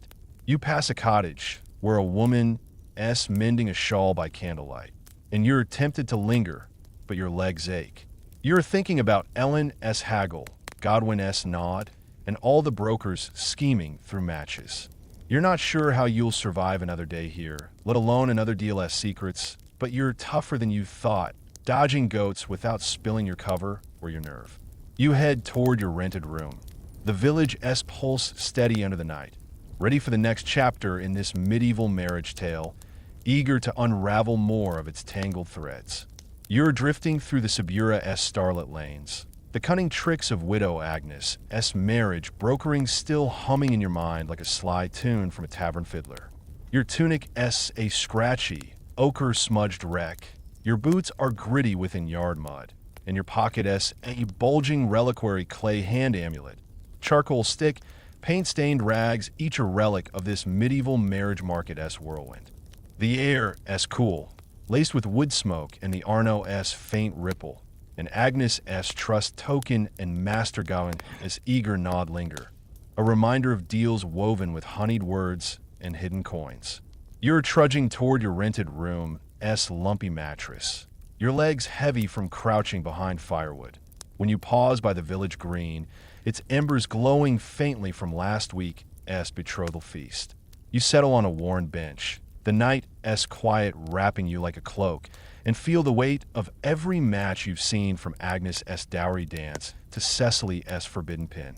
Tonight, you're stepping back to reflect on the enduring humor in these medieval matches, a laughter that sparkles through the ages. Spoiler, it's as warm as a Subura hearth, and you're about to learn why it still captivates us like a bard best tale. You lean back, the bench would cool against your back, the green embers casting a faint glow over the village thatched roofs. You've waded through this marriage market Chaos Joan linen haggling, Eleanor pledge ring, Bess secret ribbon, and Marjorie mourning band, each a thread in a tapestry of strategy, faith, and fleeting love. Amid the dowries, bans, and class taboos, you've glimpsed humor wry smiles, cheeky tokens, and villagers' sly jests that lighten the load. You think of the apple tossed by that flirty vendor, a love token that sparked a laugh, or the tanner boast of his son's strong hands, met with a widow's knowing smirk. These moments, small as they seem, are the market's heartbeat, a laughter born of human quirks that dance through feasts and fights. You're starting to see why this humor endures. It's not just about matches, but about resilience, a chuckle that outlasts the church's rules and noble crests, and you're ready to unpack its timeless charm. You shift, the amulet heavy in your pocket, and picture the scenes you've stumbled through Agnes's betrothal feast, where drunken farmer's jig nearly toppled the pledge cup, or widow Agnes's silver-tongued pitch, exaggerating a girl's cooking to seal a deal. These weren't just deals or dramas, they were stories, laced with wit that villagers shared over ale, like the tale of Suitor's fat cow that turned out to be a calf, sparking tavern roars. You're struck by how laughter softened the market's edges, turning dowry disputes or forbidden loves into tales that bound the Subura tighter. You think of modern echoes from comms, memes, or wedding toasts that carry the same spark, poking fun at love's tangles, from Tinder swipes to prenups. You're holding the charcoal stick now, its tip worn from sketching your journey, and you're struck by how this humor links you to villagers who laughed at life's messy, marvelous matches. Here's the mainstream history bit humor in medieval European marriage markets. Thriving in the 1400s was a vital social thread, woven into betrothals, feasts, and matchmaking through jests, tales, and rituals that eased the era's rigid deals, enduring in cultural memory. You're tracing the stick's grain now, thinking of laughter's reach. Villagers used humor nicknames, pranks, or body songs to cope with dowries, class divides, or church rules, sharing stories at taverns or markets that humanize the stakes. These chuckles, found in chronicles, ballads, or court records, reveal a resilient spirit, poking fun at suitors' blunders or brokers' tricks. Today, in museums, plays, or novels, we smile at these echoes Mona Lisa's smirk, Chaucer's cheeky tales connecting us to medieval hearts. You're picturing that drunken jig, still sparking grins in a pub's retelling, and realizing it's not just a joke, but a bridge across centuries, warming us with shared humanity. You're starting to respect these villagers, crafting laughter that outlives their fields and hearths. You're mulling this over when you recall a moment from the market town, a guild clerk's quip about a baker's stale dowry, met with a roar that eased a tense deal, later scribbled in a ledger you glimpsed. That's when you hit our obscure trivia for the night. Some medieval matchmakers used jest seals, small wax stamps with playful symbols, like a grinning pig or broken heart on betrothal contracts, added as private winks to lighten formal vows, often missed by priests but cherished by families. You're picturing that clerk's quip now, wondering if a jest seal hid in his ledger, and it's a quirky glimpse into how humor sneaked into even the driest deals, a nod to love's absurdity. It's a clever trick, but it shows how villagers ensured their chuckles lasted, waiting for future eyes to smile. You're tempted to sketch a pig seal, but your stick's blunt, and the Subura's dawn pulls you back to reality. You're starting to feel the green's quiet weight, not just its laughter, but its permanence, like a ballad sung through time. You think of Alice's doll, Marjorie's ring, and all the matches where humor softened the strained Bess's ribbon, Geoffrey's bow, even Agnes's fat cowtail. These jests weren't just for tavern nights, they were for us, whispering resilience through history's pages, from Chaucer to rom-coms. You're struck by how this laughter binds you to villagers who faced dowries, feuds, and bans, yet kept their wit alive. This brings us to something historians are still debating. Does medieval marriage humor endure because of its universal appeal or our fascination with the past? Some argue its timelessness, poking fun at love-esque quirks resonates across eras, making it a human constant. Others say our modern lens, fueled by archives or pop culture, amplifies its charm, turning it into a nostalgic treasure. You're holding the amulet now. It's a link to Agnes' feast and leaning toward universalism. But good luck getting scholars to agree. They'd rather argue over a ballad-esque verse than admit it's both.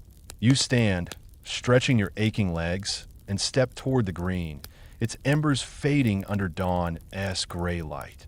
You're thinking about Joan S. Haggle, Cecily S. Pinn, and all the villagers whose laughter outlasted their thatched roofs.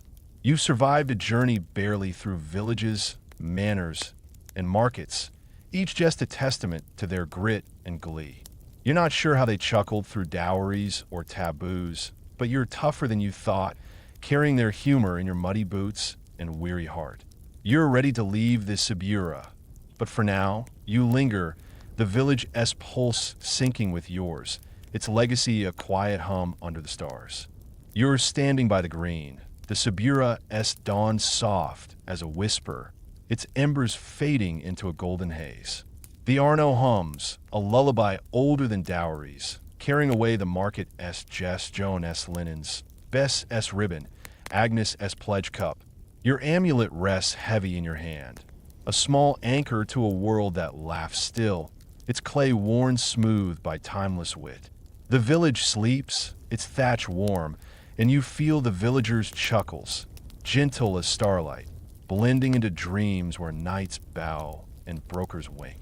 Your breath slows, matching the green's quiet pulse, and you imagine drifting on the Arno, a reed boat rocking you towards sleep. Let the Subura hold you, its laughter warm as sunlight, its stories soft as dusk. Sleep now, carried by humor that endures, gentle as a sigh, eternal as the night.